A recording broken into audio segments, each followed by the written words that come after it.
Evening, everybody. Whoops. We'll call the meeting to order and ask if there are any additions or amendments to the agenda. I will add under 3B that we have Kevin, last name escapes me, with McElhaney giving us an OCP update. Any other changes, Council?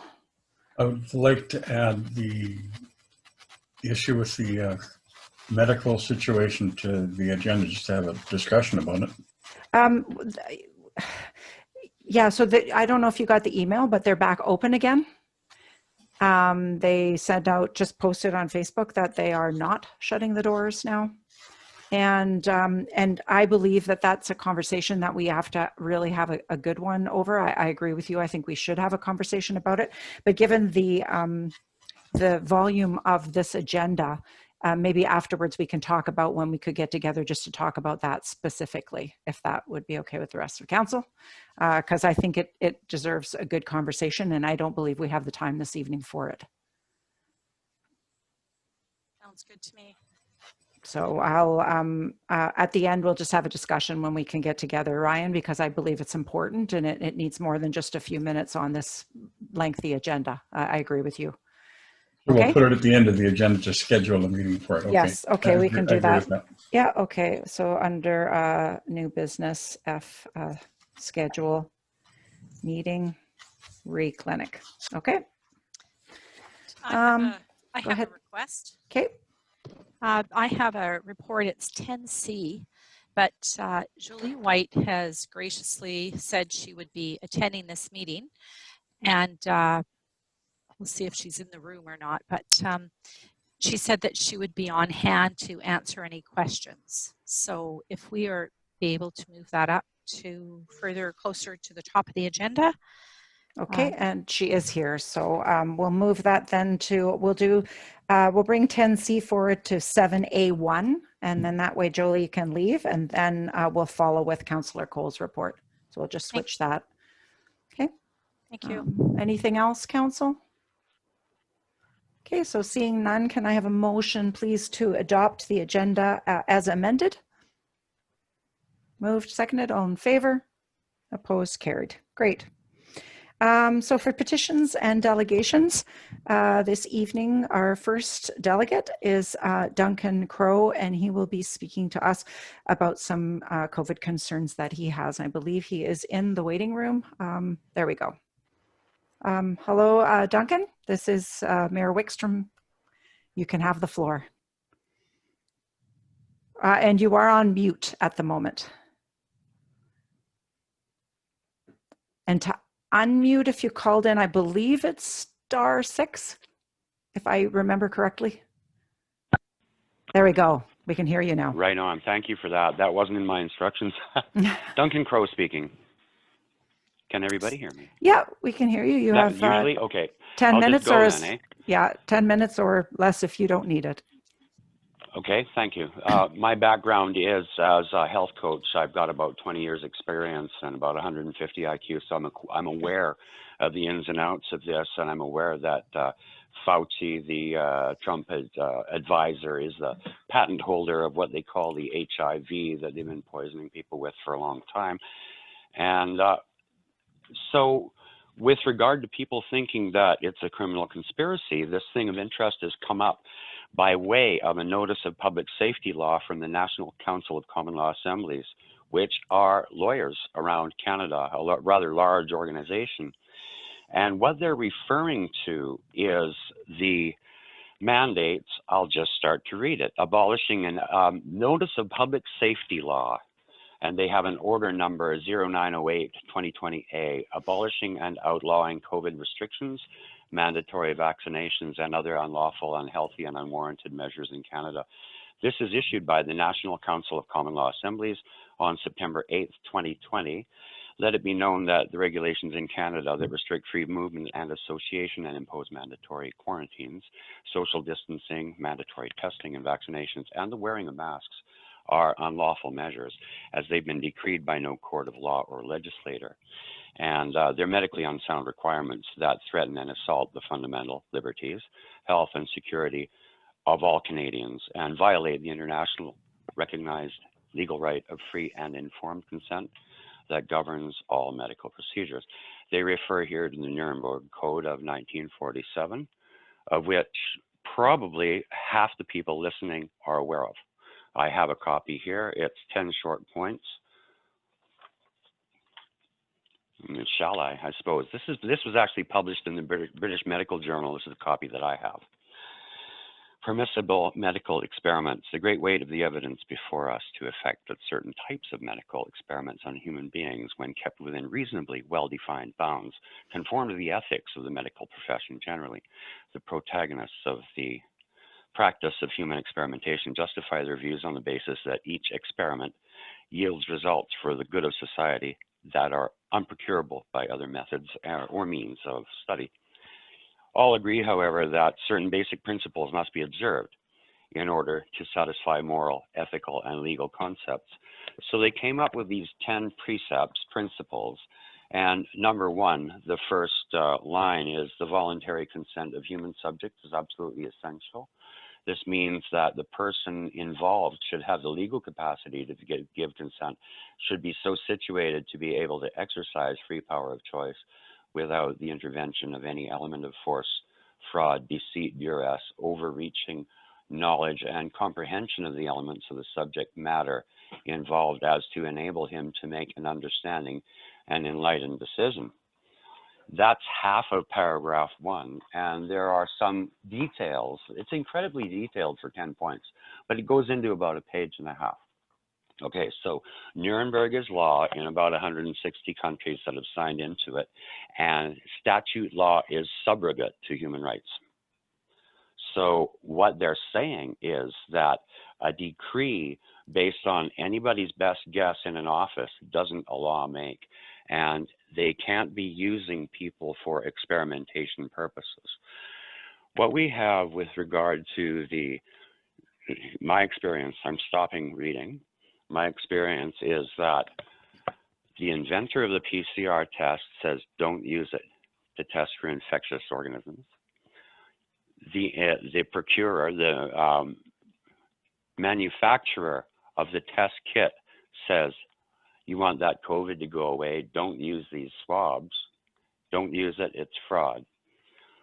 The thing is, the swabs they're referring to that are driving all the fear test positive for human chromosome number 8, because not even the CDC could get a sample of the virus. No virus company has produced a sample to legislate on. So my question to, I'll read more of this, I think, first. The notes of public safety law. Therefore, it's ordered by the National Council of Common Law Assemblies and the voice and defender of the people of Canada, and acting in the absence of lawful, accountable government, that A, no one's obligated to consent to or comply with any COVID regulations, regardless of what authority or individual is ordering or compelling them, and B, anyone is free to actively resist and disobey such regulations and defend their natural liberties by any means necessary without fear of legal consequence. It's further ordered by the Council that any individual, official, body, corporate, or their agent that requires or imposes any of these regulations on anyone in Canada is taking part in a criminal conspiracy and a crime. The offender is subject to penalties and imprisonment upon conviction by the Supreme Common Law Court established by the Council. The important thing to know about that, there's a footnote here about the dates of the public safety law on the bottom of that page. The important thing to know about that is that people are individually responsible under common law for their torts.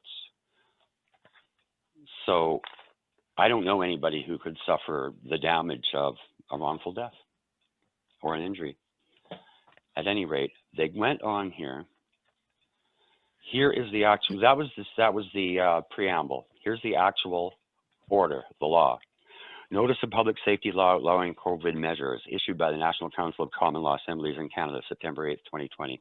COVID regulations have been declared illegal. That's the notice of it, sorry. Mm-hmm. You don't need the notice. I gave you the notice already. So I just read the law to you. It's further ordered. That's the law. Here's the stand down order issued to the federal, provincial, and municipal authorities and the health, judicial, and police agencies of Canada by the National Council of Common Law Assemblies, NCCLA. It's a lawful de jure court established by the people of Canada in convention. Be advised that you're in violation of Public Safety Law NCCLA order, again, 0908-2020-A, issued by the Council and the people in lawful assembly on September 8, 2020, namely abolishing and outlawing COVID restrictions, mandatory vaccinations, and other unlawful, unhealthy, and unwarranted measures in our community. You are hereby ordered to immediately cease and desist from requiring or imposing COVID regulations on anyone in Canada, including masking, social distancing, quarantining, mandatory testing and vaccinations, or other unwarranted, unhealthy, and unlawful measures. If you refuse to cease such unlawful measures, you will be charged with participating in a criminal conspiracy and assault against the people, and will be subject to penalties and imprisonment on conviction by the Supreme Common Law Court of the Council. And this is, again, there's the same paragraph at the bottom. The Public Safety Law number 0908-2020-A is issued on September 8, 2020 by the National Council of Common Law Assemblies. The thing is that under common law, anyone who reads it to you makes it stick. And so now you have been read the Riot Act. It's quite interesting that we have to follow the law. And there's kind of a tricky thing going on here with regard to criminal conspiracy. And when people ask me, what am I supposed to do? As a 20-year health coach who is intimate with this, and I'll get intimate with it just because I've got a couple minutes here.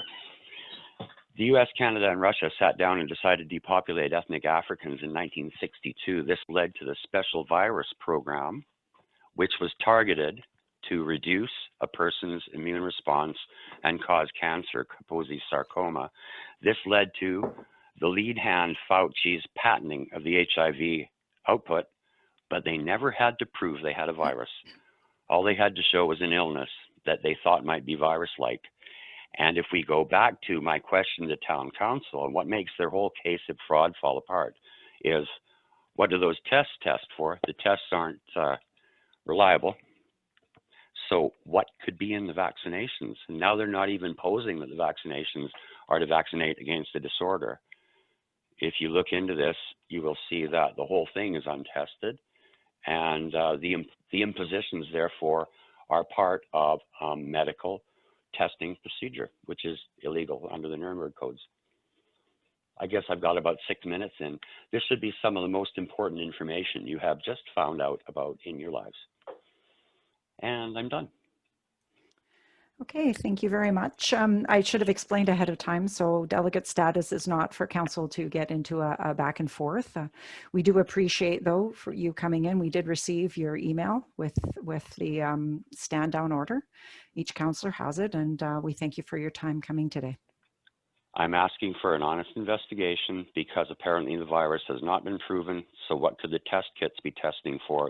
They're testing for human chromosome number 8 and seawater and engine oil and goats and papaya and one other thing weird like that, all testing positive. So there's unreliability there, and we aren't supposed to be tested on and or imposed. And the duress thing, I still want those posters for planter bottoms that I asked for. They'd make great planter bottoms. Thank you, and have a nice night. Okay, thank you very much. Bye. Bye. Okay, next, if we'll double check, is Kevin in the room this evening? Okay, great. So we have a delegation from Kevin. Oh goodness, what's his last name again? Pete, help me out, please. Brooks. There, right there. It's been a long day. Hi, Kevin. How are you this evening? I'm well, thank you. Can you all hear me? We can, yeah. Excellent. I'll even attempt to start my video. There we go. It's nice to see you all, Council Mayor. How's your evening going so far? Sounds like it's going to be a busy one for you, so I'll try to keep it short and brief as much as possible. You will be looking up underneath me because the way my computer's set up at home, you get to look at my chin instead of my face. unless I may slide back a bit maybe. Just three key quick things I just wanted to provide an update on. First is the workbook data. We finally got that all summarized and processed. Some interesting stuff coming out of that. Quick touch base on focus groups, where we're at with focus groups, and then a bit of a conversation just at the end. I've heard some questions and concerns with regards to the latest resurgence in COVID on how we would like to proceed with the way that we're consulting and the process moving forward. I thought we could have a quick conversation on where council is feeling with that and what our next steps would be on how to proceed. So Okay. for workbook data, we have just over 60 surveys that we've now processed. All of it is now in. We've summarized the sort of the qualitative data, and it's quite interesting. Just over 50% of the people that completed it were female. And the qualitative data is the qualitative data. It's interesting enough. We got pretty graphs and stuff. Where the interesting data is the quantitative data that we received, all the quantitative questions, the big ideas question that we had. What came out of that is sort of 3 or 4 key themes that are I found very interesting, some really interesting comments. And these are in no particular order. I just made some notes to give you an idea of what those themes are at this stage. First off, one of the biggest things that have been mentioned in all of them is the idea of the downtown waterfront, the importance of the revitalization and beautification of that area within the community in multiple different ways also, though. It wasn't just, yeah, make it pretty. It's about the idea of wayfinding and making sure that people that are new or people that are visiting have signage to find the key attractions and points within the community. More residential in the downtown. There's a big push for providing more residential and easy residential that's in easy walking distance of the downtown, higher density in and around the downtown to support that downtown revitalization, and many, many comments about getting industrial uses out of the downtown. So we had many comments of that about transitioning those uses out and focusing on downtown commercial retail type uses that create an attractive and comprehensive sort of downtown space that people want to walk in and visit. The other next point that was a very common theme throughout all of them was seniors in general, predominantly seniors housing, various types of seniors housing, the need for seniors housing, and the fundamental need for more seniors activities within the community itself, that accessibility and seniors activity throughout. Third one that I have on my list is economic development, and this is something we've all talked about. And the 2 main points that came out strongly were a fundamental need to really focus on tourism as one of the key economic development strategies within the community. And the second one was promoting business innovation. And one of the key sort of common themes with the idea of business innovation and entrepreneurs was removing red tape. The town working to various forms of red tape that could be in existence. I'm not familiar with any at this time, but one of those comments that did come out. Housing, of course, was a major comment. The need for many different types of housing, residential housing, smaller footprint housing, like tiny houses and things of that nature, and the need for ways to begin forcing folks to maintain their properties in residential neighborhoods also, to upkeep the existing housing stock that is there. And that was a very common theme throughout.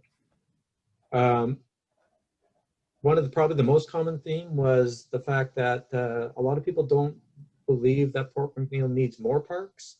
They believe that Port McNeill needs to utilize the parks they have in a more effective manner, upgrade those parks and begin investing in those parks in a manner that maximizes the infrastructure in those parks and actually makes those parks more beautiful and more usable to the general public.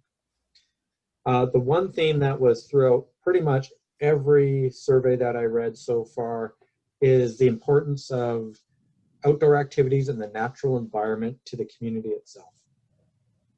It seems like throughout of it is people's access to getting outside and enjoying the environment. And it was actually a really interesting conversation I had with the business development group today.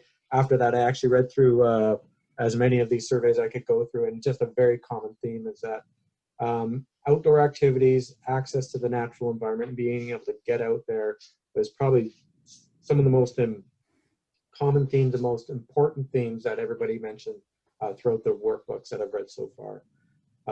I do have a lot more analysis to do. I've spent about 2 hours reading through it, and there's hundreds and hundreds of comments, as you can imagine. But those are sort of the predominant themes that have fallen out of the data so far. Before I move on, does anybody have any questions, comments? Oh, I think we're good so far. Keep going. Excellent. So next, focus groups.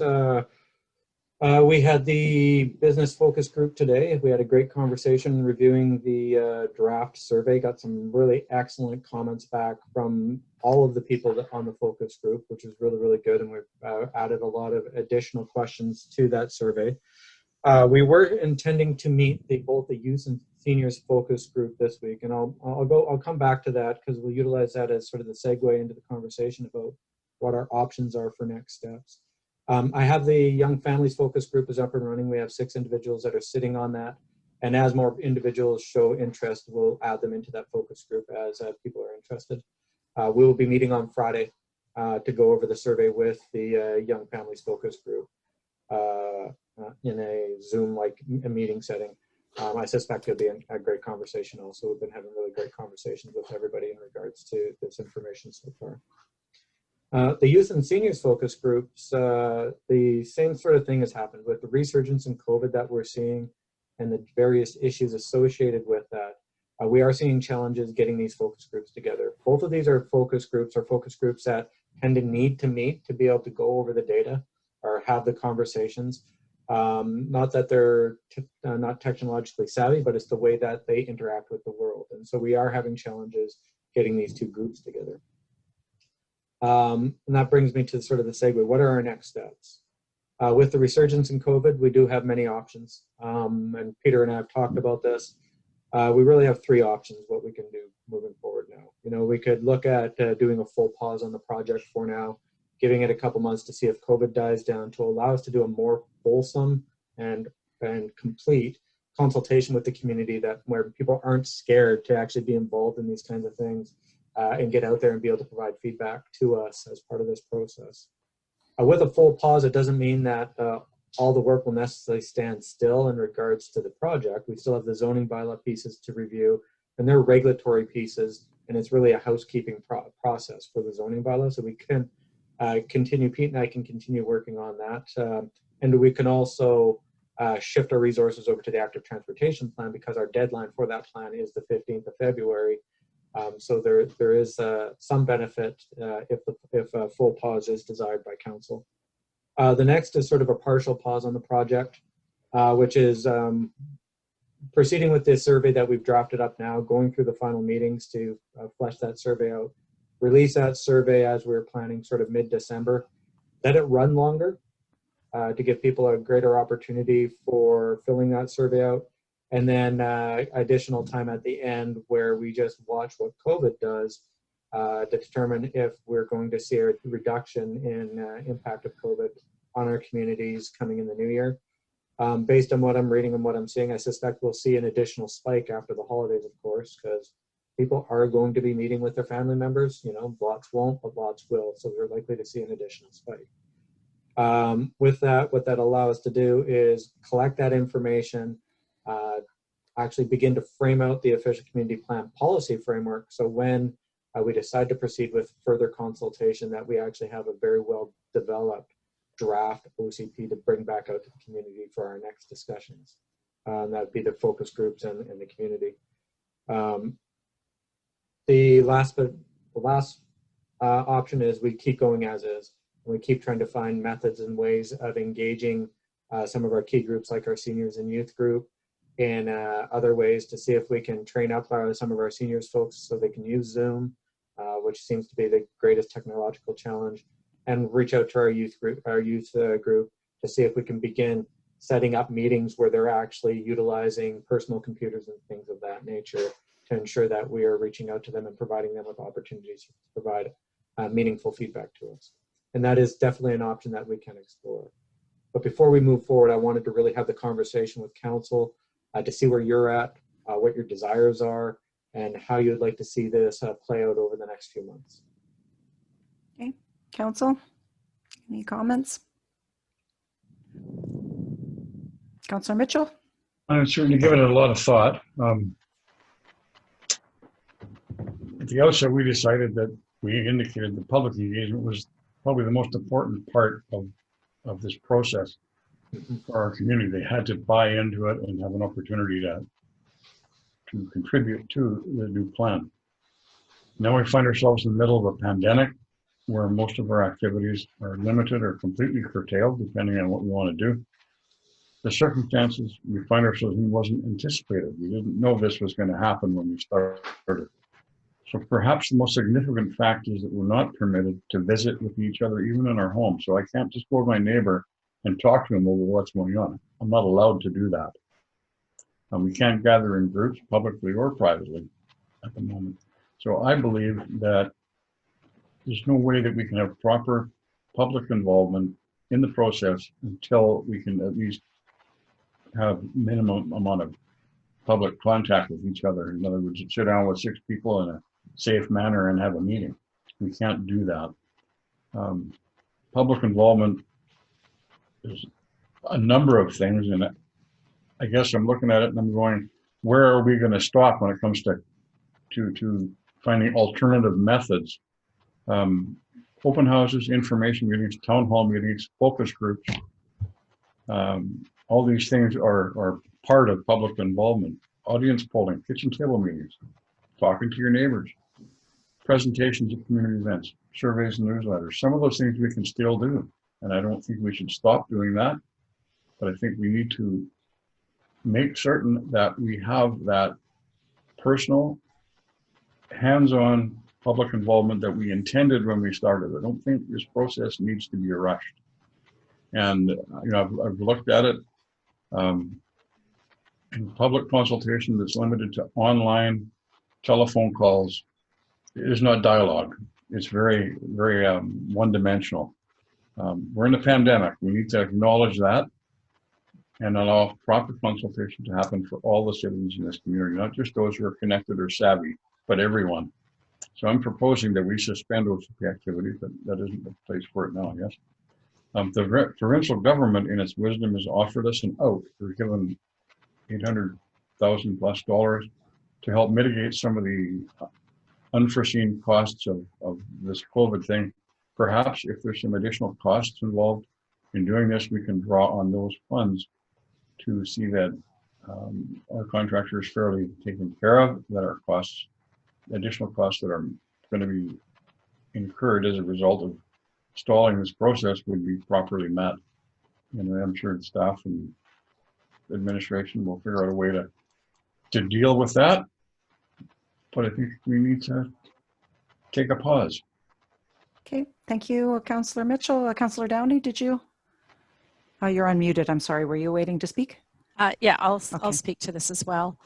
I'm reluctant to carry on as per usual because I think we all, well, maybe, or I did, envisioned face-to-face contact, asking really pertinent questions related to this plan.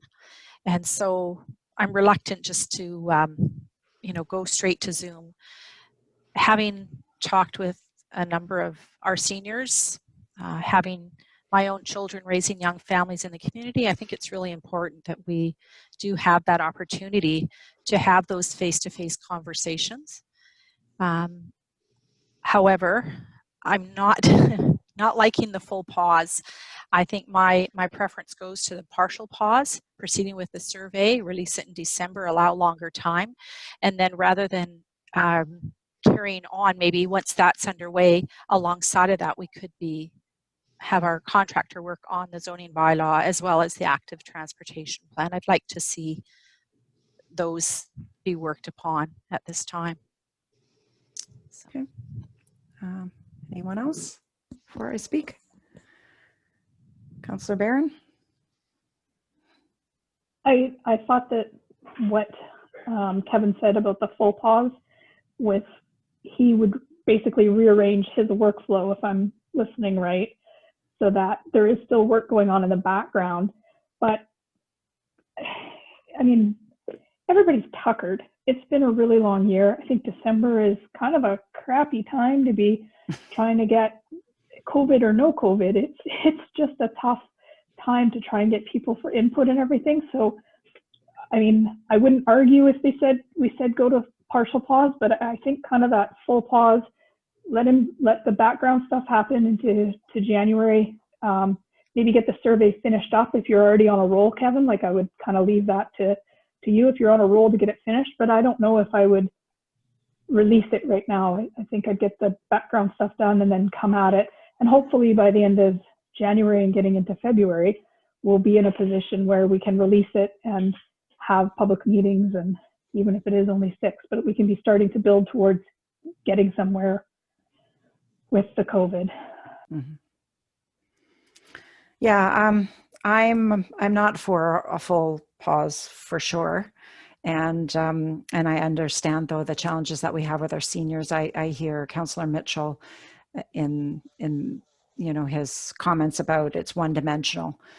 We all miss having that those coffee shop discussions and the things that we had originally visioned. I would be in favor of a partial pause, or maybe call it a partial pause and pivot in the new year, seeing what happens. Maybe the partial pause can quickly get back up and going again if things change. We don't know.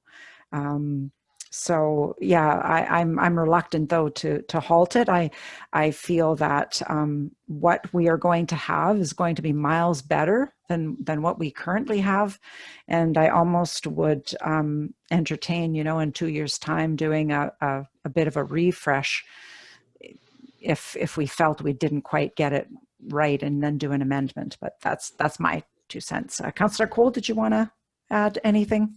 No. Can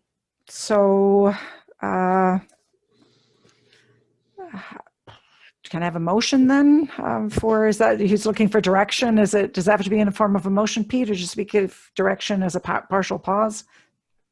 Mr. Nelson Smith?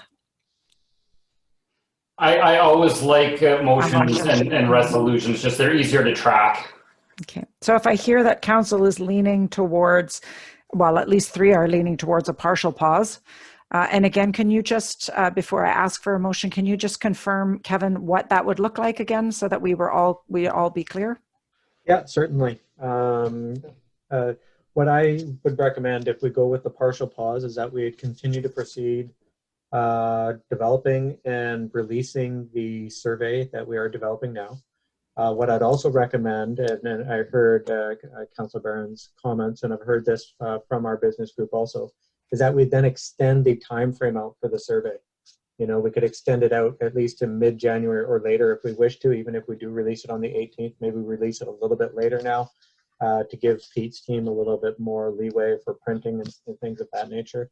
And then we leave it open for longer, so like people aren't rushed to get it done over the holiday season, as you mentioned, Councillor.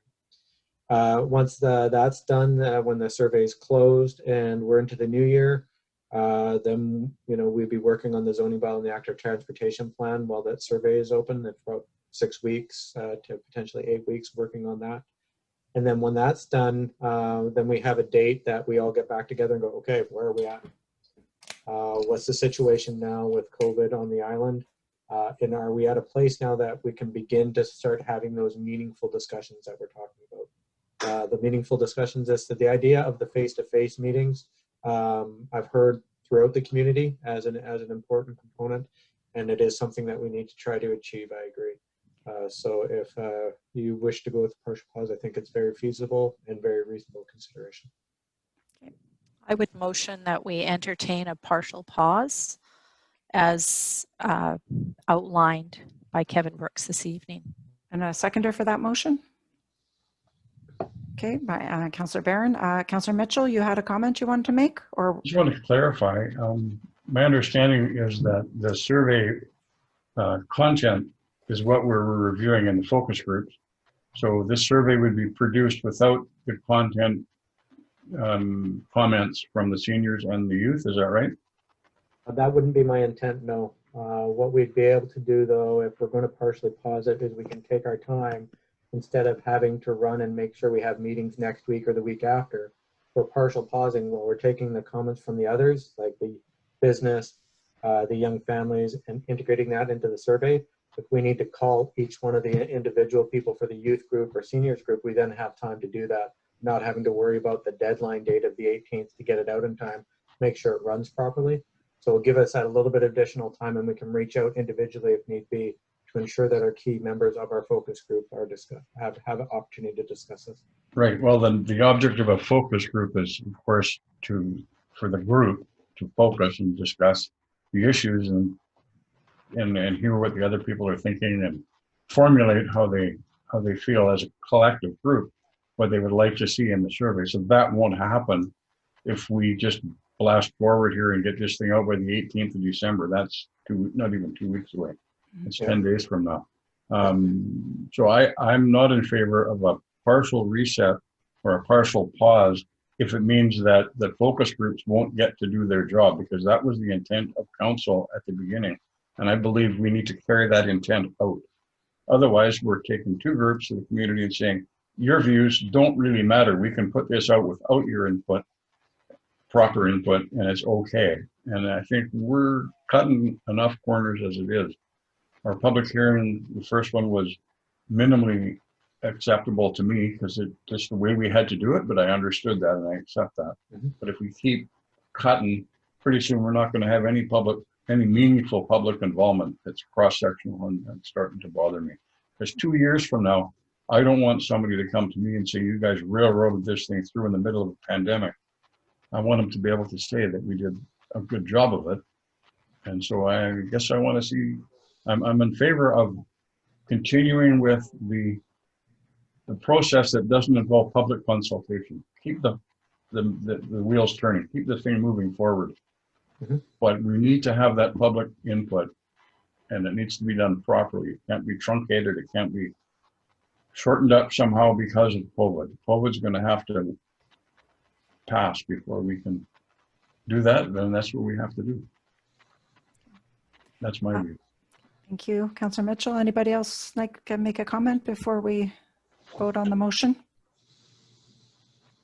Okay, all those in favor of a partial pause, keeping in mind that the consultation is done as, oh, here we go. Sorry. Good. Okay, before we vote for that, you're right. Okay, thank you. I was like, what's happening to my screen?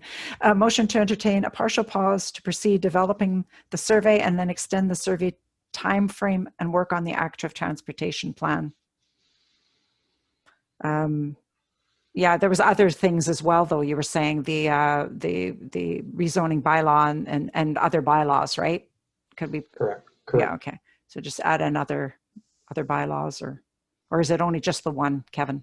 Just the zoning bylaw. And the zoning bylaw. Yeah. No, we talked about active transport. Yeah, it's on there. Oh, sorry. Yeah, we just didn't mention the zoning bylaw. Yeah. Okay. So all those in favor of the way the motion is, okay. And opposed, Ryan and Derek. Okay. Okay. Thank you, all of you. I hope you have a great evening, and we'll be chatting with you soon. Okay, thanks very much. Okay, next we have the adoption of the minutes from November 24th, 2020, regular council meeting. So moved. Councillor Downey, seconder. All those, Henry Barron, Councillor Barron, sorry. All those in favor? Opposed? Carried. Okay. Minutes from November 26, 2020. Committee of the Whole. Moved. Moved. Seconded by Councillor Barron. All those in favor? Opposed? Carried. Thank you.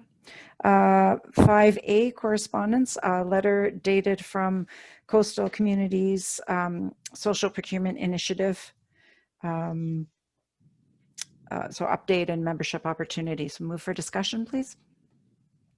Moved. Seconded. Great.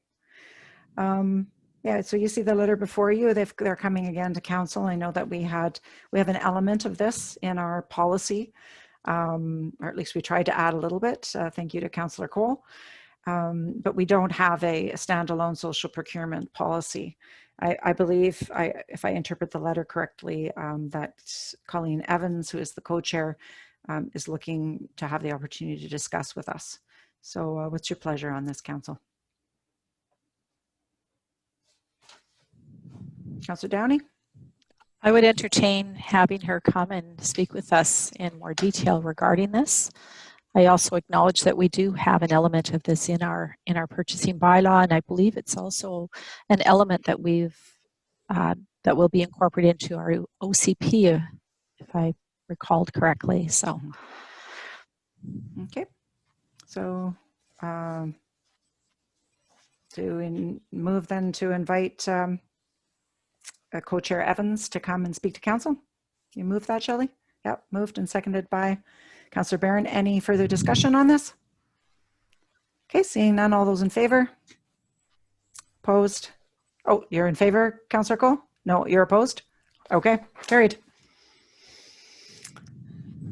Sorry, I'm in favor of that. Oh, okay. I was like, you're throwing me off today. You're not speaking and in favor, opposed twice. I'm like, I don't know what's going on. Okay. Thank you. 5B, letter dated November 24th, Corporation of the District of Saanich. They're looking for support for recognizing September 30th as National Day of Truth and Reconciliation. Councillor Downey? This document has already passed second reading at the House of Commons, and it's actually gone to committee and is coming back to the House for further review. So I don't know that any action is required on it. Okay. There were no amendments made at the committee level on it. So move for receipt and then. file. Okay, great. Seconder. All those in favor? Opposed? Carried. Thank you. Okay, table items. We've got to go to, what was the original page? We're bumping up MRDT tactical plan for Port McNeill, and the original page number was 115. 115. Yeah. Pete, would you be able to let Jolie White into the room for this discussion, please? Thank you. So, Okay, and I'll turn this over to Councillor Downey, please. sure. I'm just going to change my notes here.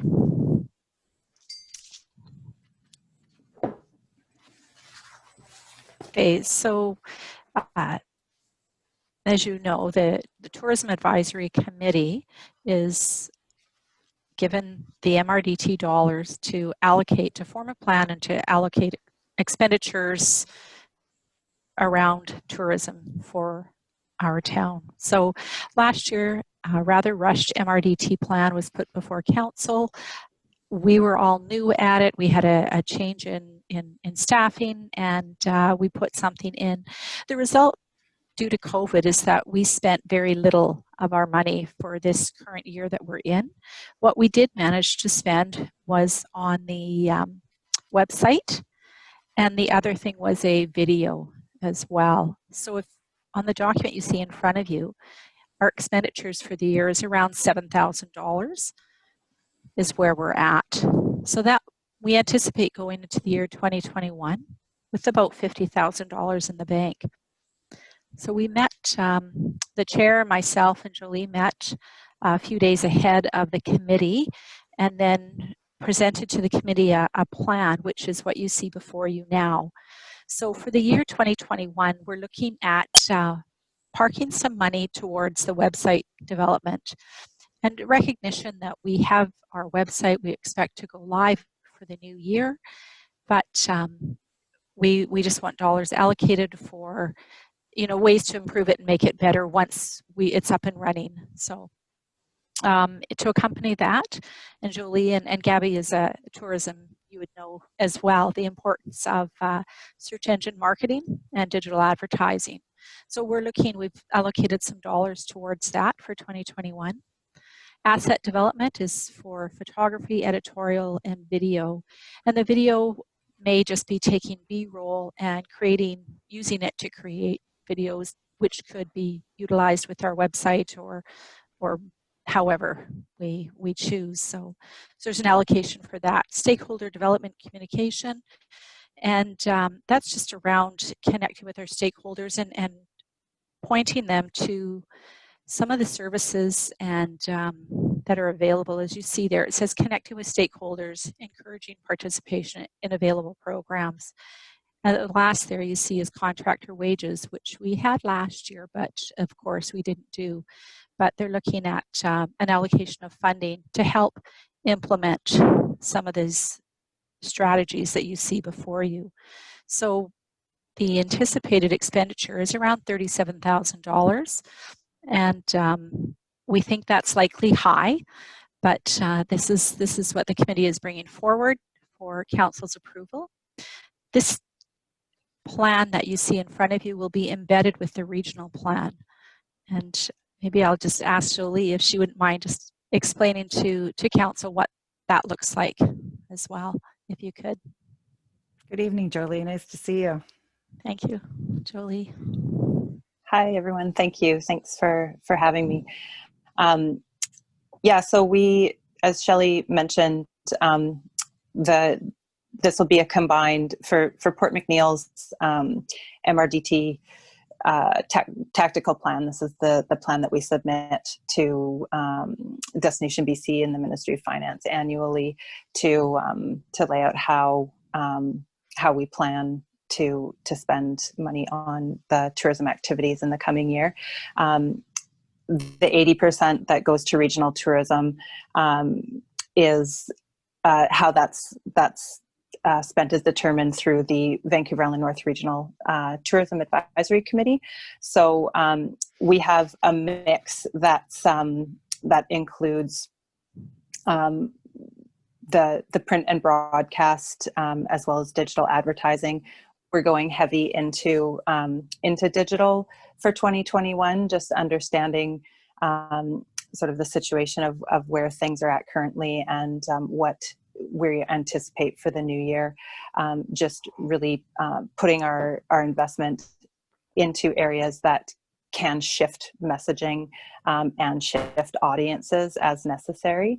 So that 80% is going quite heavily into digital platforms with search engine marketing, paid social advertising, an email marketing strategy, digital advertising. We have a small amount towards print and broadcast, and then again into website development. As Shelley mentioned with Port McNeil, you have your foundation. We have the VancouverIslandNorth.ca site, but every year it just requires updates and refining of content, adding new things, and depending on sort of where your focus is. So we're going to be developing some new content this year for that. We have organic social, our trail app updates, and then image acquisition, written content. So we do kind of, it fits in a lot of what Port McNeil's, the advisory committee has laid out in their plan here fits really well into sort of that bigger regional plan. So basically all of the categories that you're seeing in the tactical plan here will be added. There'll be additional investment through the regional tourism plan as well. Okay, thank you. Any questions for Councillor Downey or Jolie? I do have one. I was just wondering what the contractor wages, what sorts of things are those?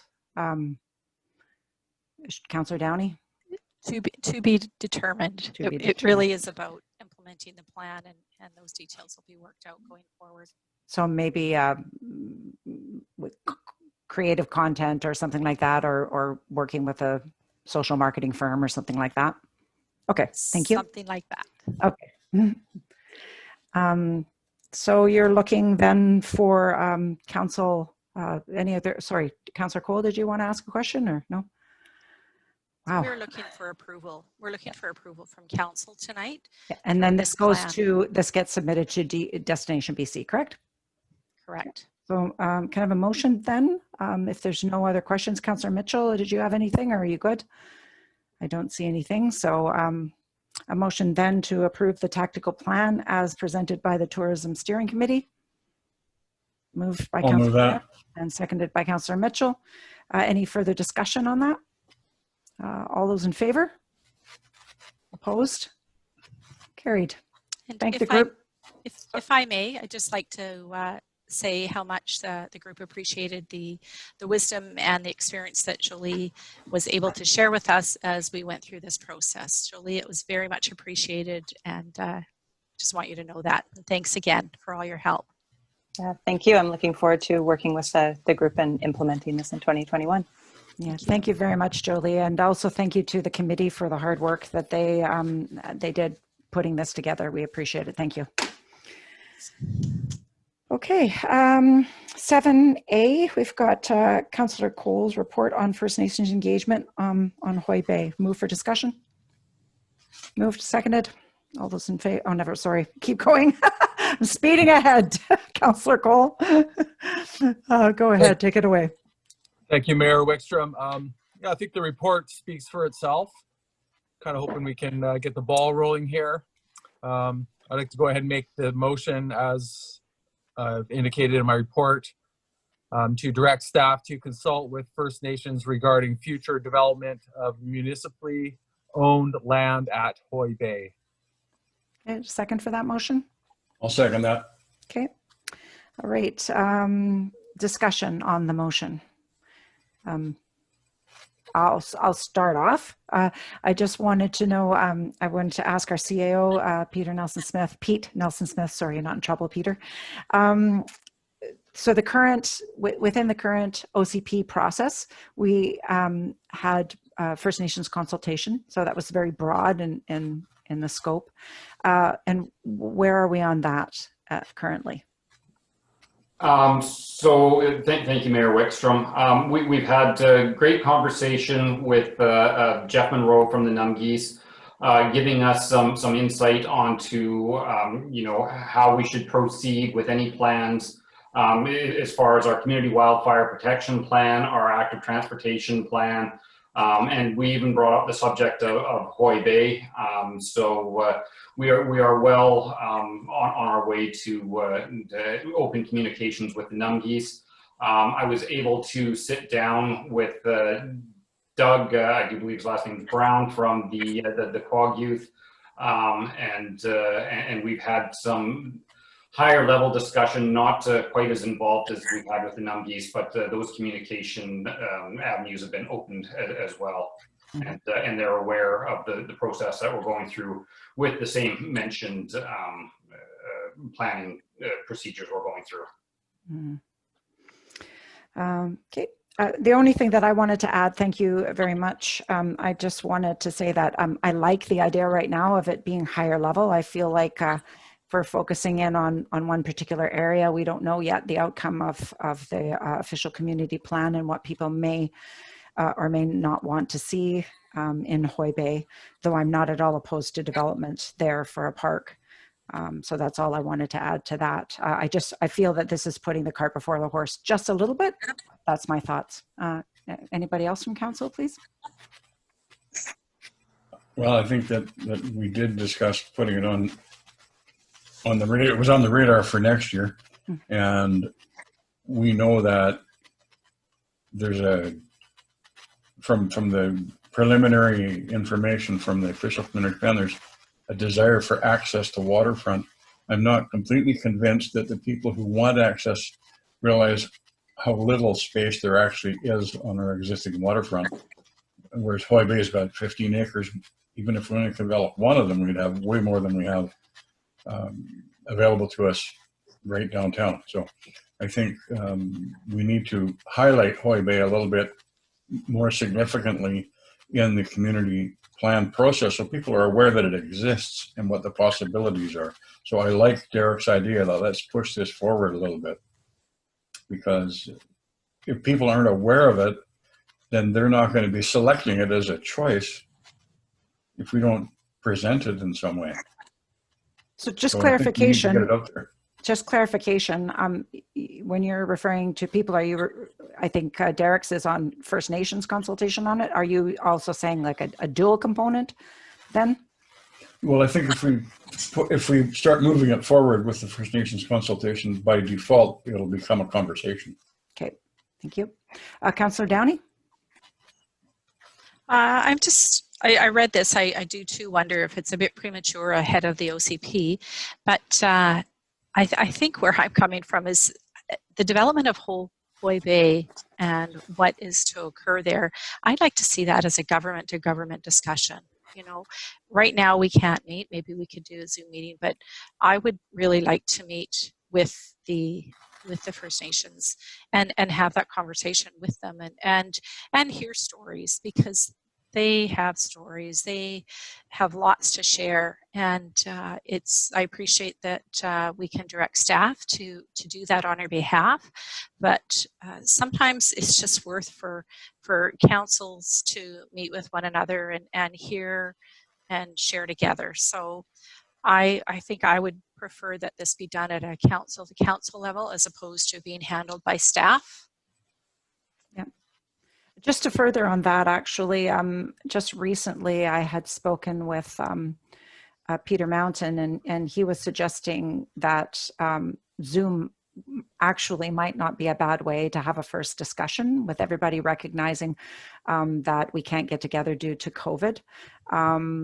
Derek, Councillor Cole, sorry. I do hear what you're saying here, but I really like Councillor Downey's thought in that we're not going with something, we're just going to get together to talk, to listen, rather than going right off the bat with a particular issue. But definitely, you know, following up afterwards with more discussions around the OCP and also our Hoy Bay. Councillor Barron? I think what's happened, it sounds like, is administration to administration. Jeff Monroe and Doug Brown are administrators within those councils. So if those two are opening the door, and it only seems that the next logical progression would be then to have a council to council meeting. And we've come so far of listening to, we got to wait for our OCP, we got to wait for our OCP. He's saying out of that initial survey that people are saying, yes, there's a downtown waterfront, but they're also saying, take the parks that we have and look after what we've got and use them. So I agree with what's being said. Administrators to administrator have started to open the door. Now I think that the next step and then the third step would be an actual, by that time, we should have a bit more direction from the OCP process. And a little bit more relationship. Councillor Cole, go ahead. I think we might get tripped up a bit on the word development. Like if we put a picnic table down there, it's a development. If we decide to do a nature trail, it's a development. So that's one comment. I'm more than happy to, you know, change the motion for staff to set up council to council meetings regarding Hoy Bay. That's even better as far as I'm concerned. But it's been 2 years. There's been zero First Nations consultation up until a week ago. And I see no real harm in a motion like this. Yep. Really. It speaks to what everyone's saying. Okay. Anything further? So there's a motion on the table. All those in favor of Councillor Cole's motion? Can we see the motion, please? Oh, sorry, Kate. Yes, please.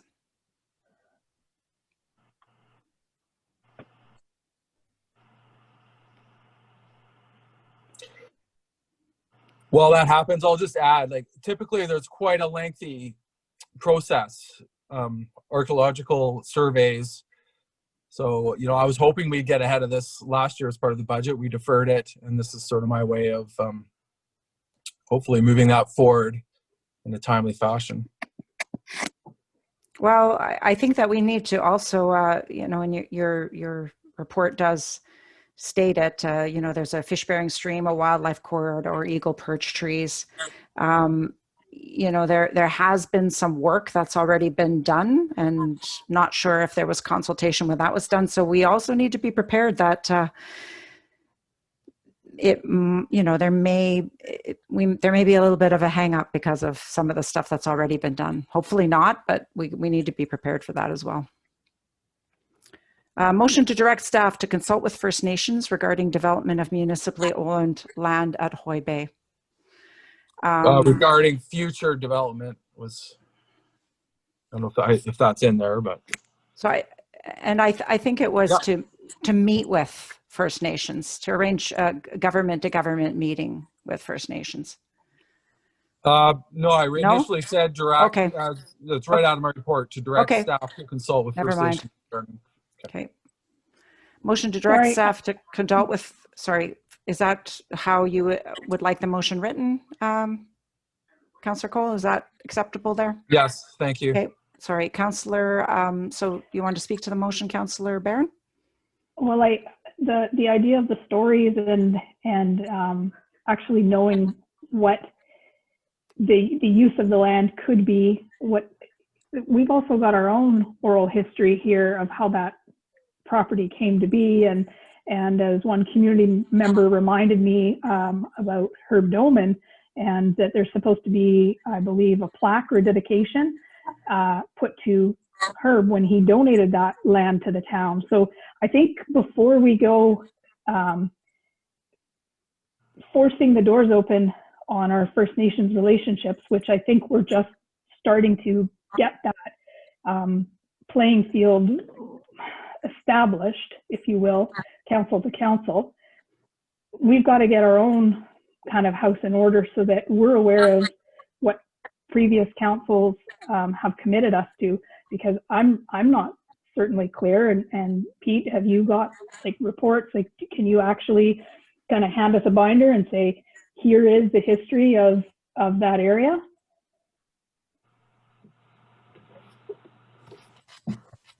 Go ahead. No, nothing at this point. It would take some staff time to do some research to get to the bottom of the history of Hoy Bay. And I might add, you know, I've requested, and I believe council as a whole requested, copies of surveys or any information, and we've got nothing. So, you know, it hasn't been a priority, and I'm really concerned about going through our OCP process and earmarking that land for some sort of purpose without talking to our First Nations neighbors first. We're doing it the opposite way around. I wish we'd have been doing this a year ago. Would you entertain a friendly amendment to your motion to direct staff to consult with the First Nations, taking out the Hoy Bay as the primary target, and just, like you say, we could have had council to council meetings last year. That didn't happen. So can we start at that building block? No, I wanted to specifically say Hoy Bay. Okay. Just because we otherwise we just leave it the way as, you know, we're meeting the status quo. We've had the standard meeting for OCP, you know. I'm interested in more than the status quo. I just want to interject in that's not staff. That falls on me on not having arranged a meeting with COVID. I didn't think it would be an opportunity because it was always a face-to-face thing that was the best. So I'll take responsibility for that. But knowing that there could be one with a Zoom platform, I would certainly be willing to reach out and arrange that.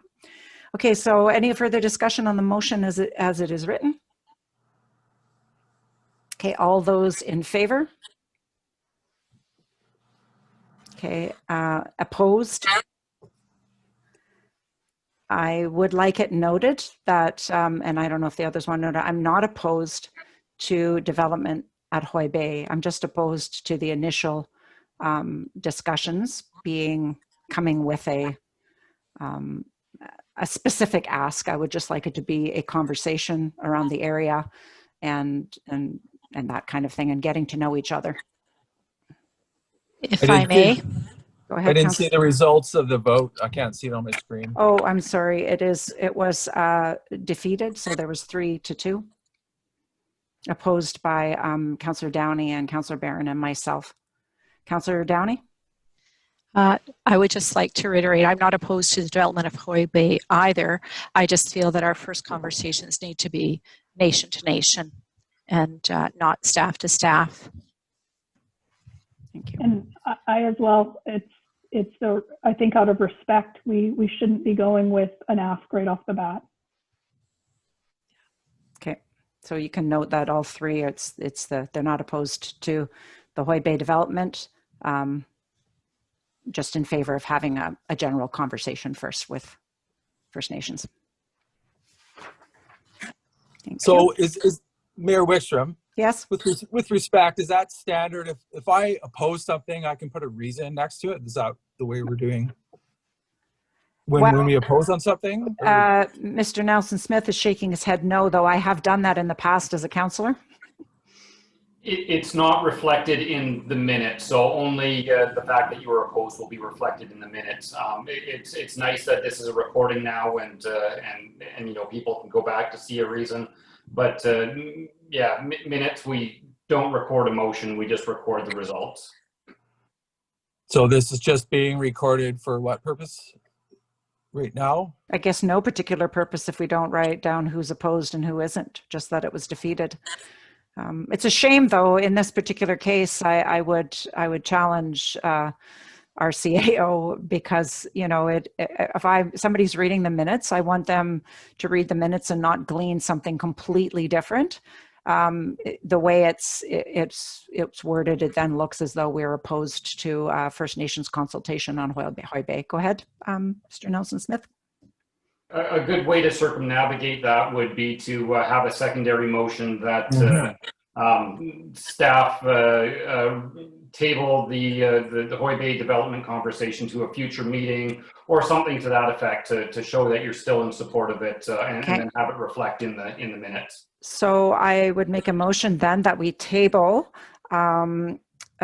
Derek's report or whatever, based on, or for heaven's sakes, I can't think today. It's been a really long day.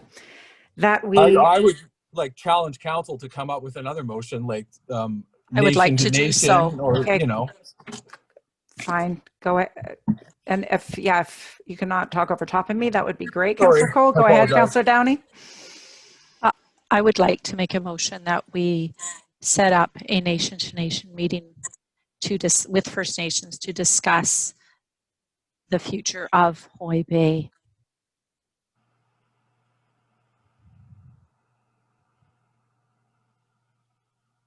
Seconded. Okay, any further discussion on that motion? Okay, seeing none, all those in favor?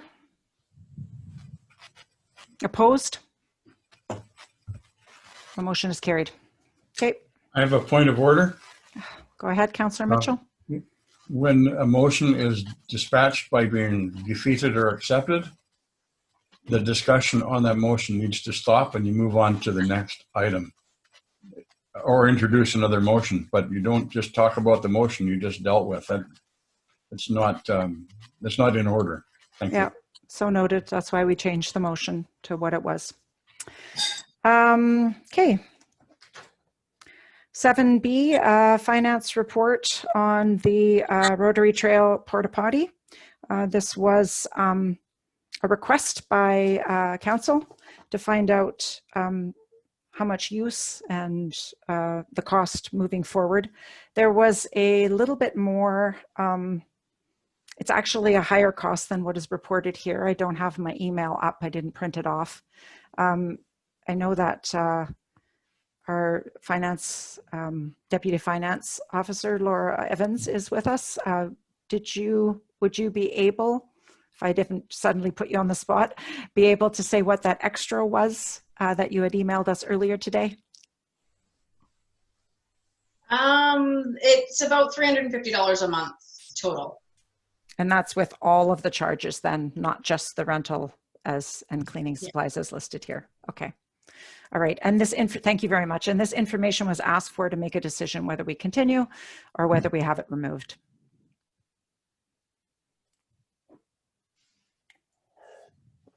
Councillor Barron. I make a motion that we remove the porta potty and look at have staff put it on the calendar for next spring to relook at. Spring being March? April. April? Okay. I'll second it. Okay. And I can hear Laura Evans typing. She's still not muted, just warning you. And if you want to just show that motion up there. Sorry, any further discussion on the motion? Oh, sorry, wait. Motion to remove the porta potty and add in the schedule in April for staff to look into bringing back to the council table for discussion, or bringing it back to at the head of the trail, sorry. Councillor Barron. For discussion. Okay. Bringing back, yeah, to the council table for discussion.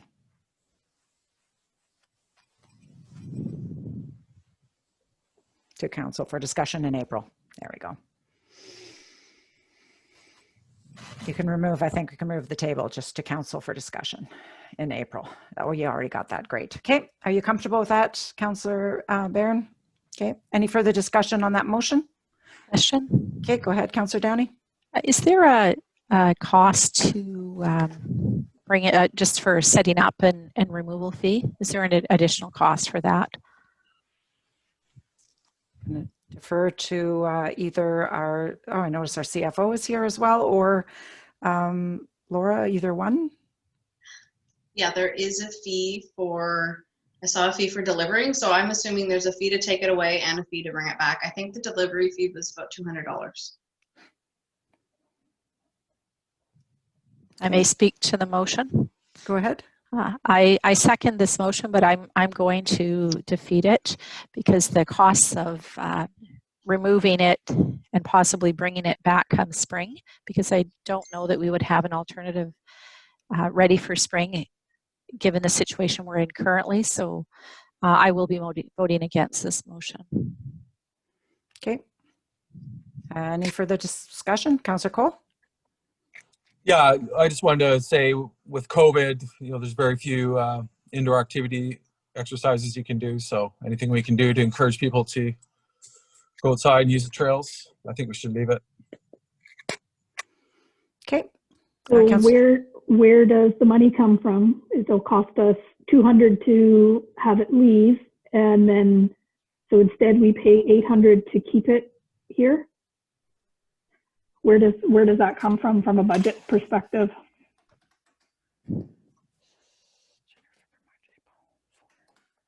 It's actually $350 times approximately 5 months, so about $1,400. And I'm assuming that the $200 to remove it would have been budgeted when we put it in there. Councillor Downey? Just playing with the numbers that came in that late email, the cost is $200, and it's the supplies and servicing that adds the extra $75 to $100. So the question is, how often is it serviced? Does it need to be weekly? They're saying that the usage is 40%, so perhaps instead of service weekly, it could be bi-weekly, which could reduce some of those costs. So our cost is $200 plus, and I just think we're already into December. We've got January, February, March. The cost to remove it and possibly bring it back again in the spring, if there's no other alternative, then we are, the net cost to us as a community is small, and it does provide us a place to facilities for those using the trail, period. So. Your screen sharing right now, Laura, is showing up as well. Yeah, there you go. In today's day of COVID, though, I don't think we can clean it less. It's got to be, everything is increased cleaning, not less. Okay. All right. So if there's no further questions, all those in favor of the motion? And opposed? Carried. So do we need, then if it's status quo, it stays, we don't need a motion, correct, Mr. Nelson Smith? Correct. If it's status quo and we're keeping it, we don't need a motion. But we will need a motion, do we not, to where to take the money from so that we use some of the COVID funds that were allocated to us for the cost? If I'm not speaking out of turn from our CFO and Deputy Finance Officer, I do believe right now the costs are just coming out of our operating parks funds. Okay. Okay, so it continues then as status quo. Thank you very much for the discussion, everyone. C, 7C, we have a finance report on the property taxes. So Councillor Downey, you had asked for this report. Well, all of council did, but on your prompting. So this is for information. I would just say thank you very much to staff for this report. I thought it was excellent to see that we had 78% of our taxpayers had paid their taxes by our July 2nd date. And further to that, by September 30th, we really had reached 97% of receipt of our funds. And being a money person, this is excellent because when the money comes in at tax time, we aren't dipping into any overdraft or any other funding sources. So I just thought it was an excellent report, excellent results considering our situation in our community the year prior. So thank you, staff, for this. Yes, thank you very much. I found that very helpful as well. And it was good to see the numbers. I think we're fortunate in our community that people paying their taxes that amount during this difficult time. We're very fortunate. Mm-hmm. So receive and file? Yep. Moved, seconded, all in favor? Opposed? Carried. Okay. Finance, 7D, report on the fire department water tender. Move for discussion. Moved. Okay, seconded. I think I saw, yeah, okay, great. So, we are looking at the report as outlined here is looking for our approval on the overage of the capital purchase for the water tender. And we need to find out where the money is going to come out of, whether it's general department, the fire department reserve, or another reserve. Councillor Downey.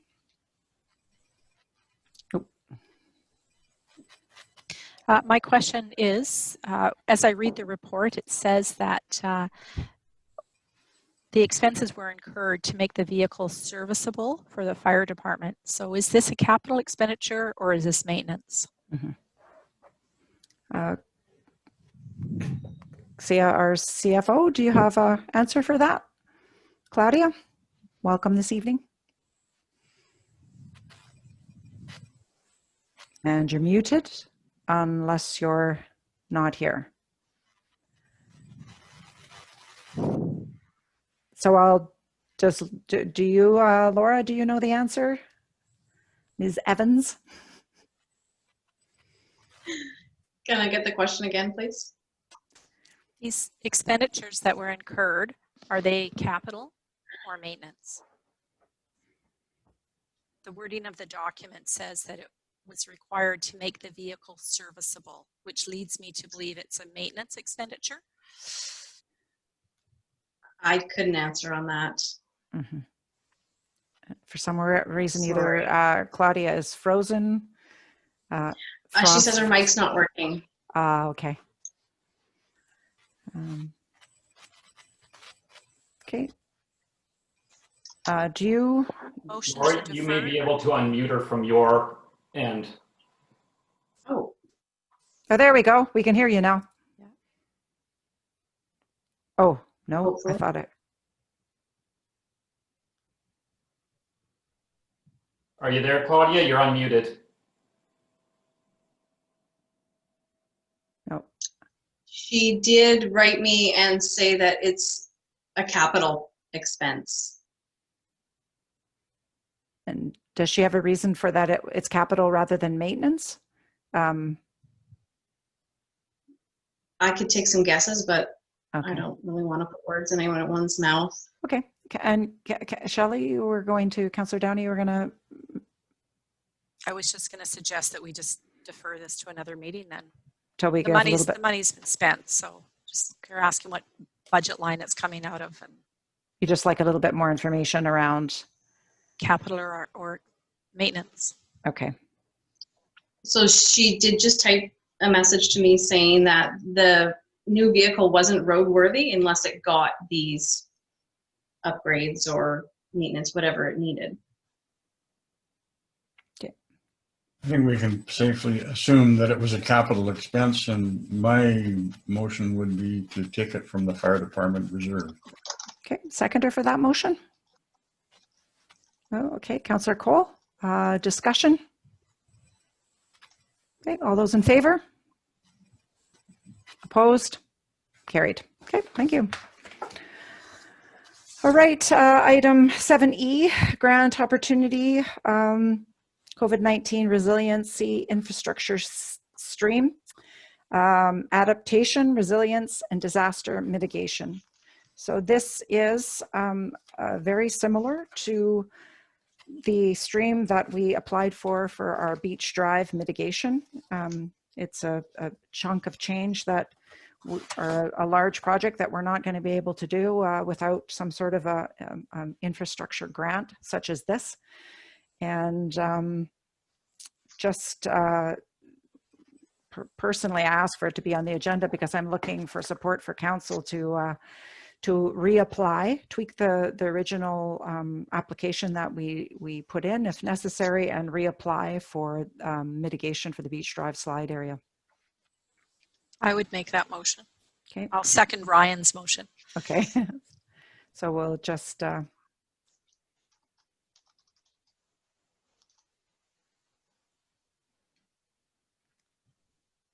I think I missed the motion. okay, that's fine. To reapply for the, you can fill out that later. We'll just put COVID-19 resilience. It's a lot longer. You can fill that out afterwards. Fund for the Beach Drive slide area. So basically just repurposing the application that we had originally put in. So however you want to phrase that. How about updating? Updating. Thank you. Well, that's what I meant by repurposing, but updating, yes. See if there's some wording or something we didn't quite capture that might. So a motion to reapply for the COVID-19 resilience, or just to apply, because we didn't, it's not the same one. So to apply for the COVID resilience infrastructure adaptation program for the Beach Drive slide area. Okay, so we have first and second. Any further, oh, sorry, go ahead. Peter. If I could just suggest, because UBCM likes to see this and the other provincial grant providers, and overall management of the funds and the town take over overall management of the funds. They like to see that in a resolution. For the Beach Drive slate and for the town. Sorry, how do you want that? Yeah, overall funding. To apply for COVID-19 resiliency infrastructure and adaptation funding for the Beach Drive slide area, and the town manage overall funding. Okay. Is that so that the funding's not just given to a contractor and they manage it, or what's the why do they like to see that? I'm supposing that they have their reasons. It's something that's I've been doing for time infinite. I would have to go all the way back to the beginning to or ask the question next time. But I think better to get the resolution now instead of having to do it later. We are responsible for the overall management of the money if we do get it. But I do know that they like to see that in the resolution. So is everybody comfortable with the motion as it's written? Yeah. Okay, any further discussion on that? Councillor Cole, go ahead. Just wondering if this will require significant staff time, because we've already applied and been denied. It also has, in the criteria, says to meet the definition of a rural community, we're supposed to be within a 4-hour drive from the NIMO. So it depends who's driving, maybe a bit of a gray area there. Yeah, my main concern is that we're going to put a whole bunch of time into this. So I was wondering if the CAO could speak to that. Go ahead, Sam. So in the guidelines, we still would be eligible for it, even if we're not considered rural. Only our timeline would be shortened. We would have to have the project done before December 31st, 2021. If we are rural, that extends the timeline for getting the project finished to December 31st, 2022. If this motion goes forward, I will reach out to the funding department and find out if 3 hours 45 minutes, which is what Google rates us as away from Nanaimo, if that's far enough away to be considered rural. And as to the amount of staff time needed for this application, your estimate? Thank you, Councillor Cole. I don't have a very accurate estimate. I do know that the last time we went through this funding application, that the online application is quite onerous. It did take us quite a bit of time. Now, having said that, we have already done the Beach Drive slide one. I could likely copy and paste some of the information that we had from the last funding stream and expedite that process. Okay, thank you. Yeah, and hopefully we don't hear from them if they have a fast deadline, hard and fast deadline for spending. You know, they don't tell us in September of 2021, as happened the last time. So, okay, did we vote on that? All those in favor? Opposed? Carried. Okay, thank you. Okay, grant opportunity. Sorry, I got to get to the right page here. Okay, so 7G grant 7F grant opportunity for the COVID-19 resilience infrastructure stream. So brought before council because we're often mentioning that we don't know about these well in advance. So this is coming up. There are some options below. We also do, as Councillor Cole mentioned, need to look at staff time required to be able to execute an application. But there are some options there. What's your pleasure, Council? This is due on December 11th. Today's the 8th. That's 3 days. No, the application deadline is January 27th, isn't it? Grant application, 1,200 hours, December 11th, 2020 is on page 94. Oh, no, that's I think that's a different. That's the fire department one. This one's page Pardon me. 46. Yeah. Yeah, it's on page 54. It says the deadline is January 27th.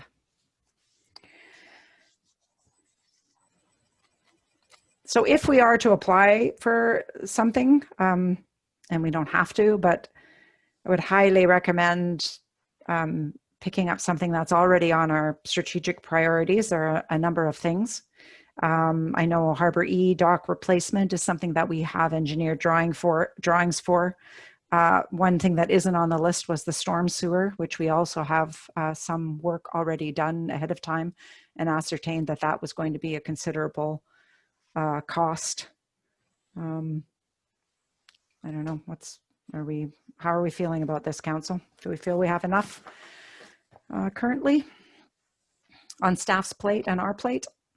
We do need to think why this project, whatever this project might be, why now, and can we manage it later? I guess if this is a discussion, I'm thinking we've got Heather there. Can we extract another application out of staff somehow? There's quite a bit of time involved putting this application together, am I right? So I'm thinking we may only get this one and not the other. So if there's a way of putting that application in, I think it'd be great.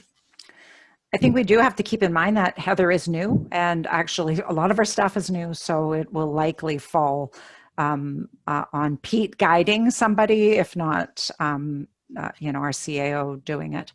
Councillor Downey? I just would want to say this looks like it, as I read it, it's talking about support development of active transportation networks, allow communities to improve their infrastructure to increase resiliency, efficiency in preventing the spread of COVID-19, including the carry on.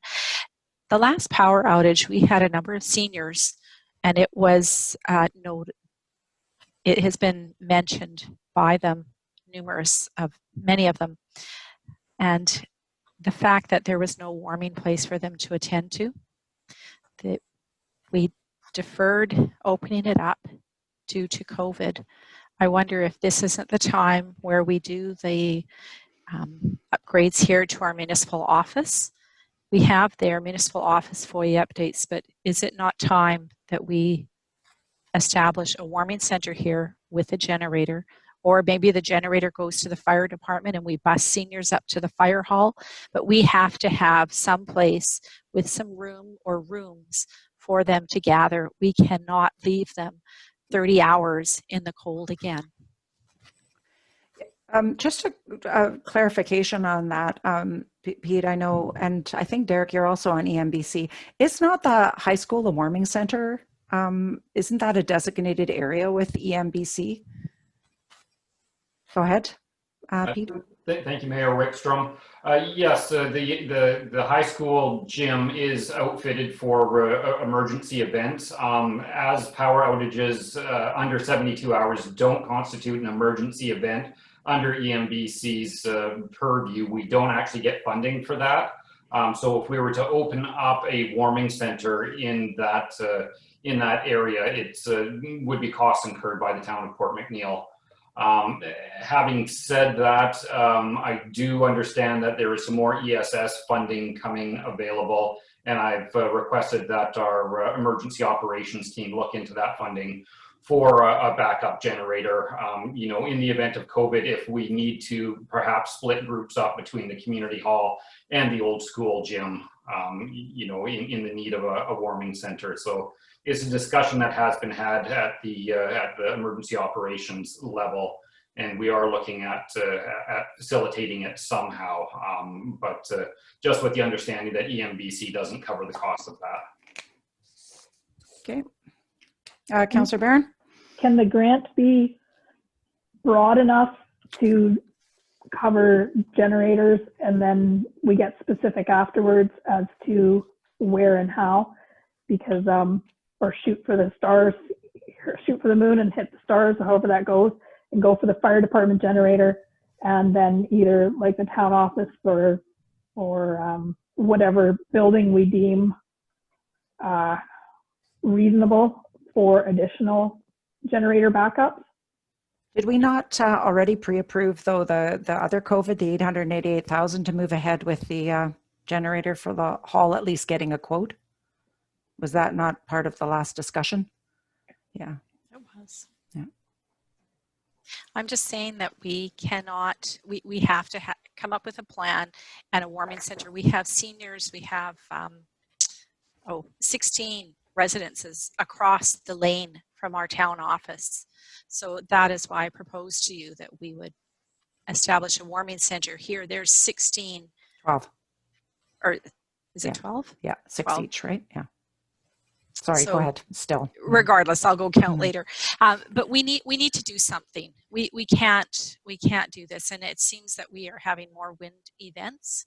This is the second time we've had a longer power outage. So I agree with Shelley that there's certainly some action to be taken, but I talked to the emergency coordinator. I talked to a number of people about this issue when it occurred. And one of the issues when you start helping seniors who are living independently, it isn't always practical to move them from their surroundings, even though they're cold.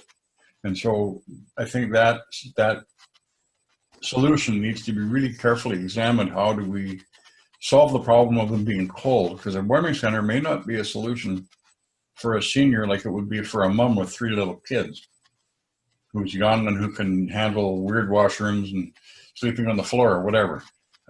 So we need to do something, I agree. I think we need to be very thoughtful about how we decide to do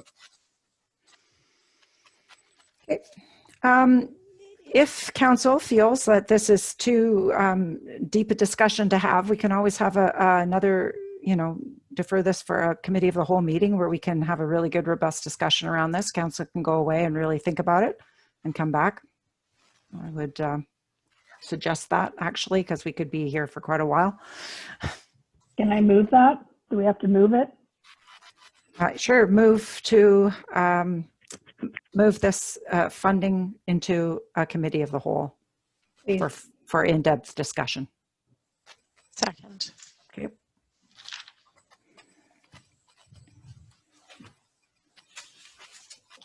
Does everybody have to see it? Are we comfortable? Just all those in favor? Opposed? Carried. Okay.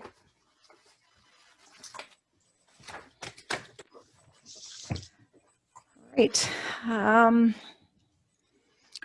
7G, grant opportunity, Fire Chiefs Association of BC Road Rescue Program.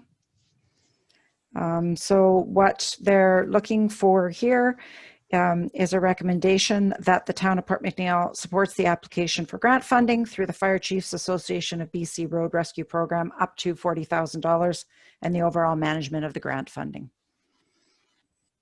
I would Moved move and the seconded. recommendation. I'll second the recommendation. Okay, for discussion, council. There was a couple of questions. Did you have a question earlier? Somebody had a question. Is there a requirement if we get the funding that it has to be done the way that, because I did see there was a question from one of my colleagues here about once we get the equipment, the cost of maintaining it and inspections and training and everything. So I guess that's just if that's a concern, if we apply for this grant money and we get it and then it is determined at a later date that that's too cumbersome, is there any penalty box for turning it away or not using it? You mean the grant money itself? Yeah. Yeah. Okay. Either Ms. Evans or Mr. Nelson Smith, either one. Okay, go ahead. Yeah, my recommendation, if we're not sure that we are going to use the equipment, and I defer to our fire chief on the usage of that, but to ask for money, receive the money, and potentially prevent another needing community from having that money isn't looked upon favorably upon the people that are giving out the grant funding. So if we were a few years down the road to request grant funding again, they may be hesitant in issuing it to us. So I would caution against requesting grant funding for something we're not sure we're going to use. But again, I would defer to our fire chief on the use of the equipment and maintenance and training. So Ms. Evans, I know an email came, I'm just trying to pull up my email here, but in all honesty, with everything that went on today, I did not have the opportunity to thoroughly read,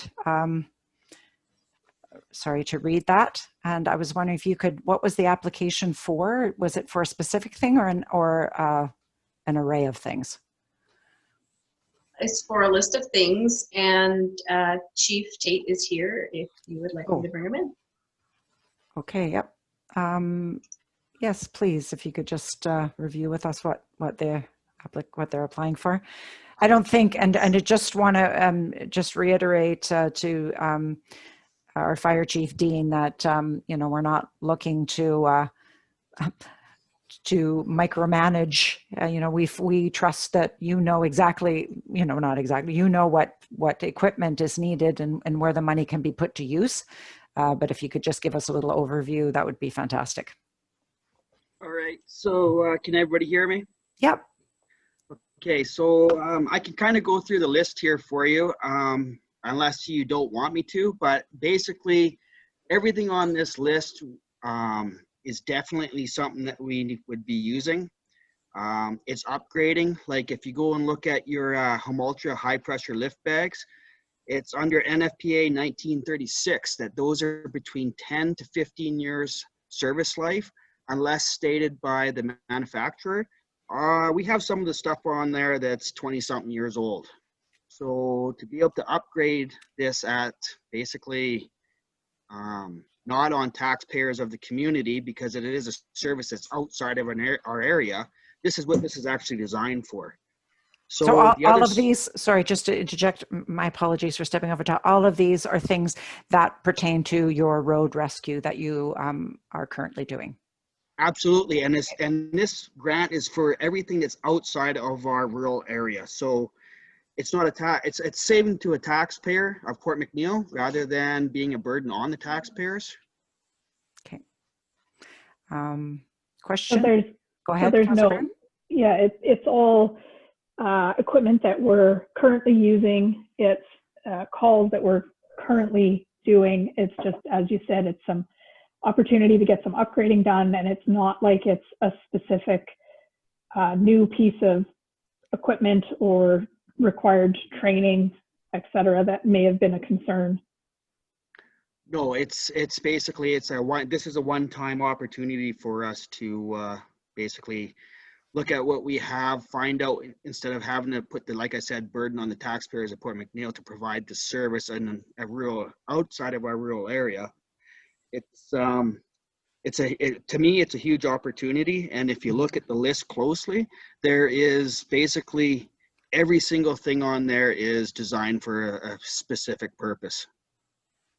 And you can correct me if I'm wrong, Dean, this was something that the regional district with the mayors and electoral area directors went to the minister and brought to their attention because of the fact that many of our volunteer departments are doing highway road rescue, and we are not compensated for it in any way whatsoever. And I believe this is an outcome of that. Well, actually of years of mentioning, just one more pounding at the door. Is that correct, Dean? Oh, absolutely. They basically went and said that if you want us to keep providing this service outside of our area, then they needed to see some kind of funding to help support it. And like I said, this is a one-time opportunity, and I strongly think that we should be taking advantage of this. Okay. Thank you. Any further questions before we vote? Councillor Downey, did you have a question? Oh, you're muted still. Sorry. There. I just wanted to motion that we act on this. Okay. I'll second that. Seconded. Okay. Any further discussion? All those in favor? Opposed? Carried. Thank you very much. Mr. Thanks, Tate. Dean. Thank you. Okay, H is, sorry, let me get rid of this part. 7H, holiday dinner. So we sort of started something last year with the strike. We had forgone.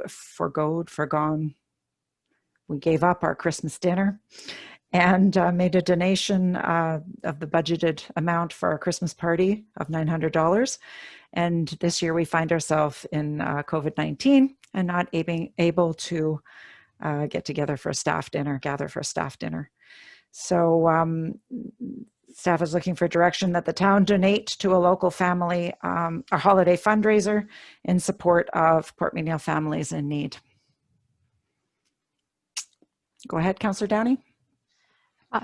I wondered if maybe rather than us choosing a charity, if this is what we'd like to do, what about giving gift cards to our staff and let them use it or donate it to somebody that they know more personal? Oh. Let them get the joy of giving, because they're giving up their meal. So. Okay, Councillor Barron. Wasn't there last year though? There's a budget line item for gift cards to the staff as well as the dinner. Mm-hmm. Yep. So we could still they could get their gift cards and donate if they want.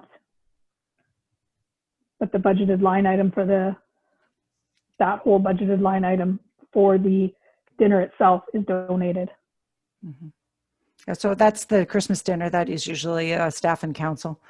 I like your idea, Councillor Downey, of, and I think we did approach them last year of what do you feel about giving up the Christmas dinner? And they all were in favor of that. And I believe it went to 2 streams. One was Loonies for Loggers and the other one was the Gazette Hamper Fund. I think that's what we did. Anyways, want to put something out there in the form of a motion? I will motion that the funds set aside for the staff and council Christmas dinner be used for gift cards to be distributed to our staff and used as they see fit.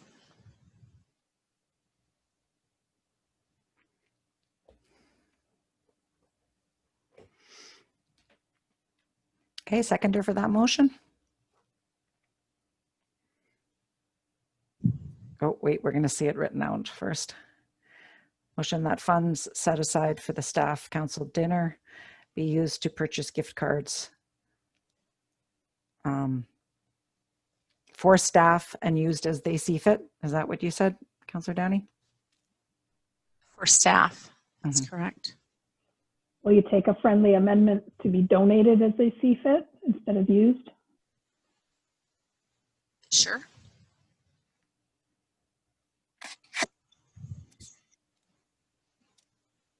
Okay. So you're seconding that then, Councillor Barron? Okay. Any further discussion on that, Councillor Cole? Yeah, I wonder about the logistics of this. Like, we're deciding some stores in town we're buying gift certificates off some stores, but not others. That jumps to my mind right away. Maybe a better way would just ask the staff if they take a little poll or something on where they want the money to go. But that immediately jumps to my mind. So if there's a way to do that fairly and equitably and spread it out between all the businesses, sounds like a fun job. I'm in favor. Okay. I'm sure we can work out the logistics of it being equitable. And it gives us something to go back to staff where they could come back with ideas. Yes, Councillor Downey? The intent in the motion is that as the staff are giving up something, they would get the joy in giving it elsewhere. So how that works out, we can leave that with management as well. Okay. All right, seeing no further discussion, all those in favor? Opposed? Carried. Okay. Item 8A, business license bylaw, number 699, 2020. Well, it says for first, second, and third reading, but as many readings as council would like to do at this time. I think staff has taken all of our input and suggestions and crafted a bylaw, hopefully to your satisfaction, and captured all of the items that you wanted adjusted before it came back to council.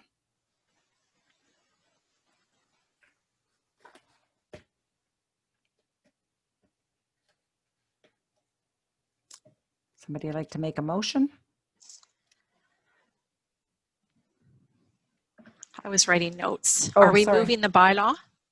Yeah, I don't want to just make the natural assumption you want to go for first, second, and third reading, but that is the recommendation. I would motion first reading. Seconder for that? Okay. For discussion. I would Go ahead, Councillor Mitchell. I would like to make an amendment to the motion to amend it to read first, second, and third reading. Can I ask Mr. Nelson Smith, Shelley, before you answer that? So this is the business license bylaw. This will go out on January 1st. What extra meetings or how many meetings do we have to have if we don't give first, second, and third reading this evening? Not that I want to rush anything, but what would be the process, please? Depending on the amount of readings, if we gave first, second, and third readings to adopt the bylaw, we have to have a minimum of 24 hours between the third reading and then final adoption. So the soonest we could adopt this bylaw would be either Wednesday night or Thursday morning, dependent on council's will. Outside of that, we can take as much time as we want. The existing bylaw will direct staff on how we deal with the business licenses, and when the new bylaw comes into play, whether it's in December or in April, anybody coming in to do a business license after the adoption of the new bylaw will be subject to the new bylaw, if that makes sense. It made sense in my head. So you're saying that some people would maybe have less of a cost and then others wouldn't? Correct, yeah, Okay, so yeah, that's- depending when it was adopted. That's not ideal. There was one other thing. Sorry, go ahead, Councillor Downey. It's escaped my mind. You were going to say a question or say something, ask something. Speaking to the motion, I moved for first reading so that we could have a discussion. If there was none, that I would make the presumption we could go to second and third and get them both done together. That was the other question that I had. So under the emergency order, wasn't there something where you could do first, second, and third, and then final reading on the same day? Go ahead. In the Ministerial Order 192, they've actually changed it to very specific bylaws, and unfortunately, this one doesn't fall under that new list of bylaws. Okay. All right. So if there's no discussions, we have Councillor Mitchell suggesting an amendment for first, second, and third reading. Go ahead, Councillor Cole. I'm not sure the point of order, but I'll second that amendment. Yeah. Okay. Thank you. Okay. So no further discussion. All those in favor Of the amendment. of the amendment? All those in favor of the amendment? Sorry, I wasn't looking. I was looking at Laura's typing. Okay. Opposed, carried. And then seeing no further discussion, all those in favor of the motion for the first, second, and third reading of the business bylaw number 699/2020? Opposed? Carried. Okay. Thank you.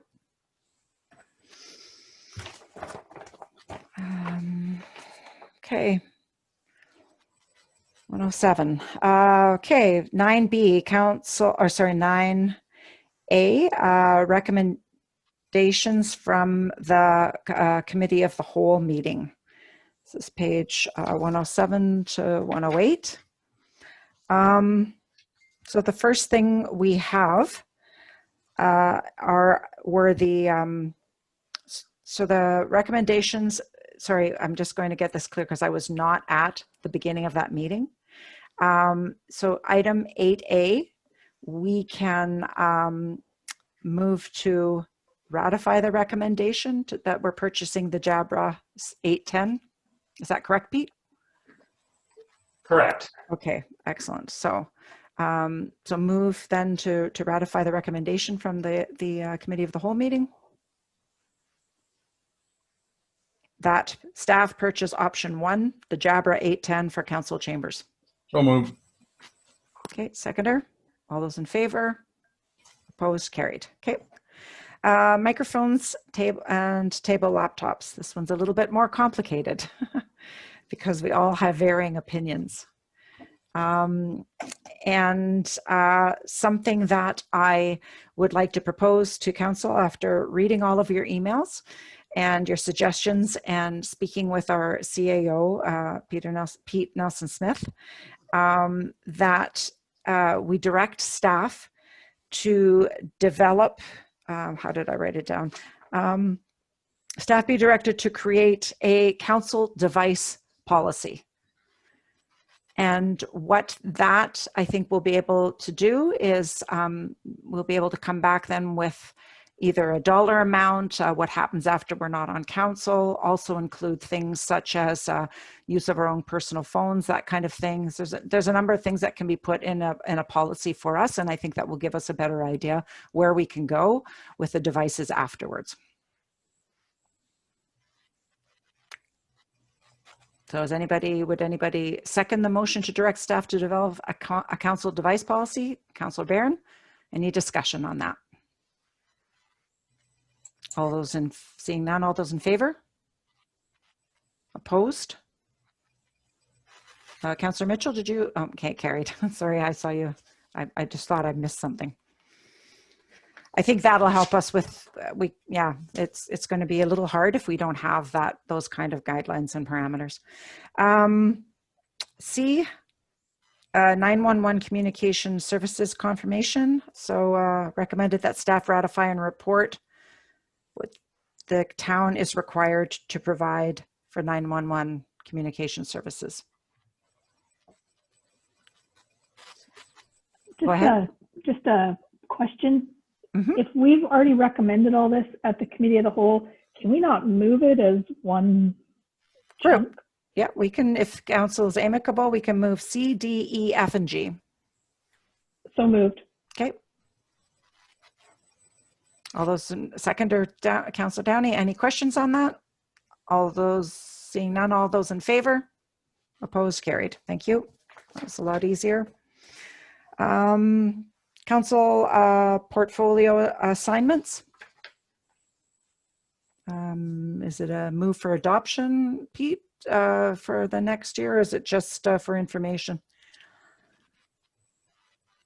A move for approval. Approval. That was the word I was looking. Move for approval. Moved. Seconder. Any discussion? All those in favor? Opposed? Carried. Okay. Just on a side note, I did send an email. Any other portfolios that are not captured, that are sort of, maybe floating short term, whatever, if you can make a list of those. I know Councillor Cole, you did that. And a short bio to give to our CAO so that it can be included on our new website under councillors. That way people will get to know a little bit about us and also know what portfolios that we are in charge of. Okay. Okay. 10A, council regular meeting schedule. Oh, sorry. Nope. I jumped ahead. Council portfolio guidelines. That's 9C. Move for approval. Moved by Councillor Downey, seconder by Councillor Barron. Any discussion on them? Seeing none, all those in favor? Opposed? Carried. Okay. Now we're on to 10A, regular council meeting schedule. So there was a couple of things that I noted on the schedule. UBCM, so whether we are online again or whether we're there, is the week that we have on September 14th. So I would suggest removing that one. And I'm game to hear from the rest of council, but I'm not really keen on meeting in between Christmas and New Year's on the 28th of December. I feel that Councillor Cole will probably be enjoying Mount Cain. And I hope we're all away with our families next year doing something. Go ahead, Councillor Downey. I wondered if there would be any opposition to either in July or August, just having one meeting in that month, just so as anybody who wanted to plan a holiday could do so in the summer. Mm-hmm. I'm not an objection, and I would even say I would probably suggest July if we're knocking off the first one in September because of UBCM. That way you don't have two meetings back to back where we only have one meeting. I don't know how does council feel about that. Councillor Cole? Yeah, I think that's not a bad idea. I just wanted to note, by moving it to Tuesdays, we have a lot more meetings than traditionally. we were missing a lot of those Mondays and holidays anyways. So Yeah. Yep, agreed. So shall we say then strike the 13th then, July 13th? How about the 27th, because that runs into the August long weekend? Oh, okay, never mind. Is everybody okay with that? Keep the 13th, strike the 27th? What about strike the 24th of August and the 14th, but insert the 7th of September?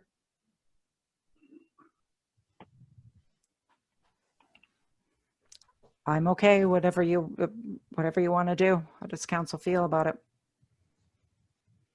I do find it, I mean, I'm amicable to whatever, but there'll be a Tuesday then where Gabby's not there. She forgot because it wasn't the second or fourth Tuesday. And I think we tried to stick to a regular, not moving around the dates, which is why we went to a Tuesday, Thursday, and is to try and keep a standard.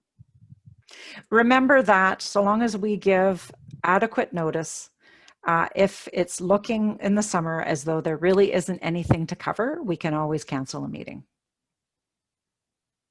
Okay. So should we just leave it then with striking the 27th, 14th, and 28th?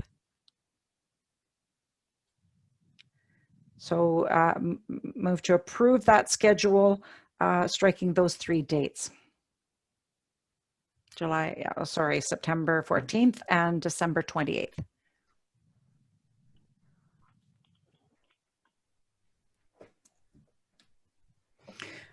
Somebody make that Sure. motion? Yeah, seconded. Okay, by Councillor Barron. Any further discussion on that? All those in favor? Opposed? Carried. Great. It was me who wanted to know how council feels about the December 22nd, 2020 meeting. I know that we can't go anywhere necessarily, though maybe skiing or something, but that is the week of Christmas. So wondering how everybody's feeling about that particular meeting, or do we just keep it?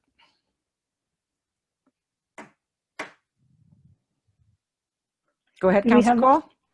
Oh, sorry. And then Councillor Barron. yeah, I would just like to know, get Pete's opinion on if we have pressing business. It sounds like maybe just the one reading of the business license bylaw, but if there's pressing things or not, I guess is what I'm asking. Through the chair. Mm-hmm.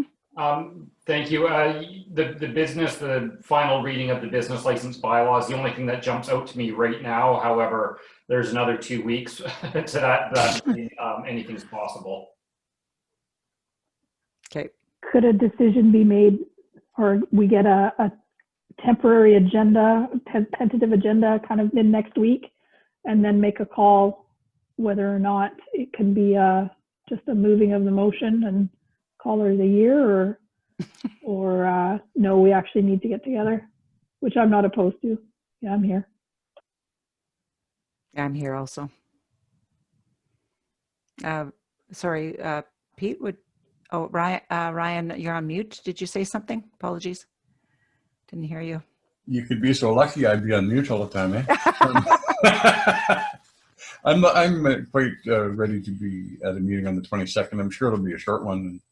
I don't mind being available, and if the wish council is to cancel it and have a special meeting for that bylaw, I'm happy with that too. Okay, well, let's leave it be then and see what happens, unfolds in the next few weeks. We just don't know because the year isn't over and it's been one heck of a year. So, okay, thank you very much, everybody. Item 10D, Councillor Cole's report. So Yeah, nothing to add there. I think unless anyone has any questions. Okay, I did not. Okay, so thank you very much. Move for receipt. Receipt and file, whatever you want to move for receipt. Seconded. All those in favor? Opposed? Carried. Great. Thank you very much for this. I do appreciate hearing or reading what hearing and reading what councillors are doing. I've been a little delinquent at times as well, but I think that the public appreciates reading it also. So thank you very much for that.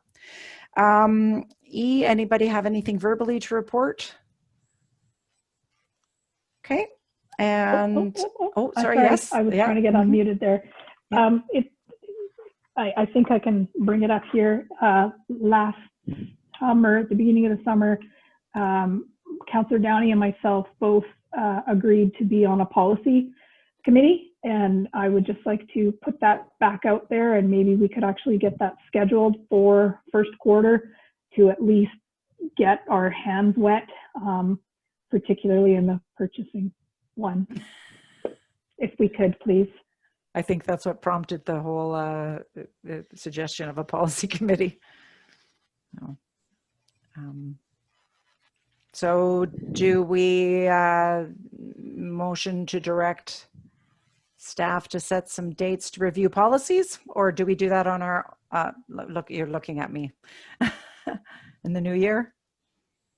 I'm just putting it out there that that is on my radar for the new year, and whatever needs to happen, if that needs to be directed by the finance department or it needs to be directed by the councillors. Pete, if you could just put that under your hat and let me know what I need to do so that I can do it. I'll do some looking into it to make sure that all of our I's are dotted and T's are crossed. Okay. Thanks. Oh, and go ahead, Councillor Downey. We had a health network meeting last week on December 2nd, and one request that I had at that meeting was for the health network to consider writing a report to health or Minister of Health around notification of where COVID cases are. And little did I know that within a couple of days, the first publicized case was coming from an employee at my business. So I will say that it was a bit unnerving, just for the fact of that it was that close. Fortunately, the way her schedule was, she was off Saturday, Sunday, and Monday, developed symptoms Monday afternoon, evening, and because of our policy, she went for a COVID test on Tuesday morning. So she had a 48-hour window. She wasn't in contact with any customers or staff or anybody at the store. But there was some irony in that, because I had petitioned for this letter to be written in order to give us in our region more information about how close COVID was to us. And one of the comments around that table said, one comment was, there's merit in this letter because we really don't know if COVID is already in our community. We have no idea. It could be right next door and we don't realize this. And 2 days later, there we were, it was. Fortunately, like I said, the way her schedule was, there was minimal contact with staff or customers. And, but it was an interesting time. And we as a business, and you guys won't know this, but as a business, because it occurred outside the 48-hour window, because there was 48 hours before symptoms presented, we as a business were not allowed to make that information known. We couldn't say anything.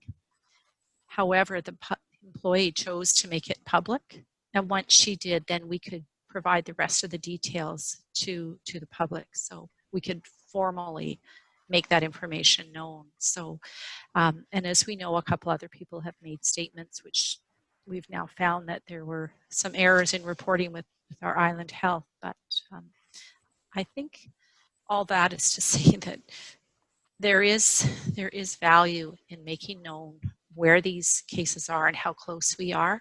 And we are very fortunate that our community is willing to make it public, much as Alert Bay did the same thing. And it just brings it home when we know what's going on around us. So just wanted to share that with you. So just to further on that, the Minister of Municipal Affairs, Josie Osborne, former mayor of Tofino, is, I believe, beginning the semi-regular meetings again that we had during COVID. So she has extended an invitation to mayors and CAO.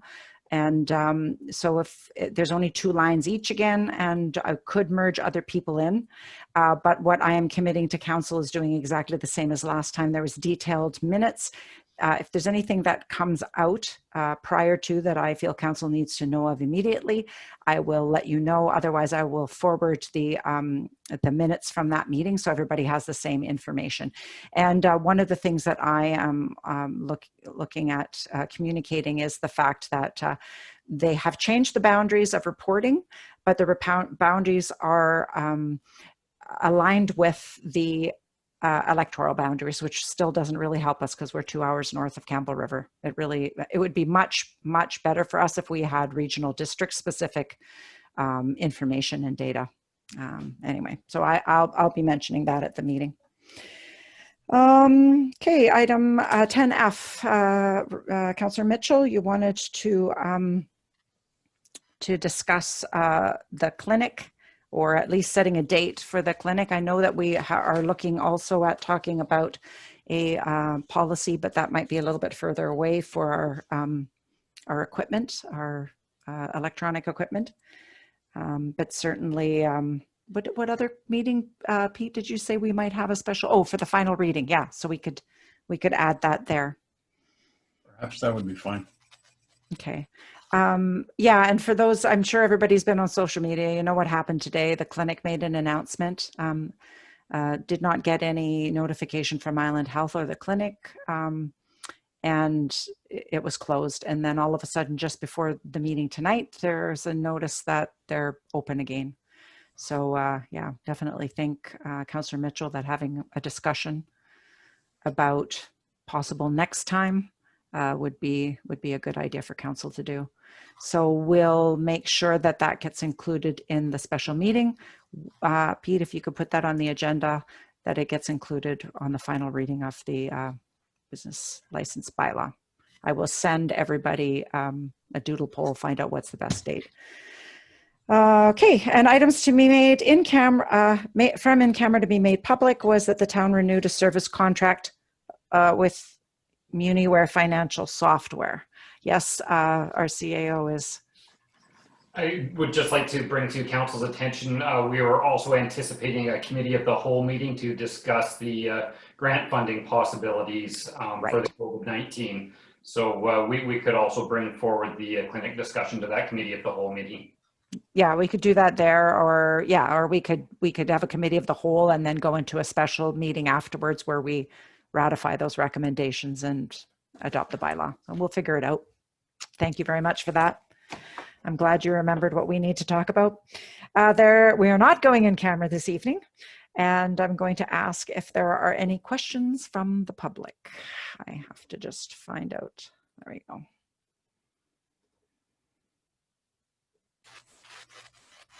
Okay, I don't see any. You can type them if there are any questions. You can type it in the chat box. So if I go ahead and something pops up, I will, I'll go back to your question in fairness because of this new procedure. Any questions from the media? I don't believe the media is there anymore. Okay. I don't see any questions. So thank you very much, Council. That was a jam-packed agenda and we did a stellar job getting through it. I see a few yawns, so motion to adjourn, please. Moved, seconded, all in favor, opposed, carried, and have a wonderful evening. Good night. Good night. Thanks, everyone. Good night. Thank you. Thank you. Good night. All right.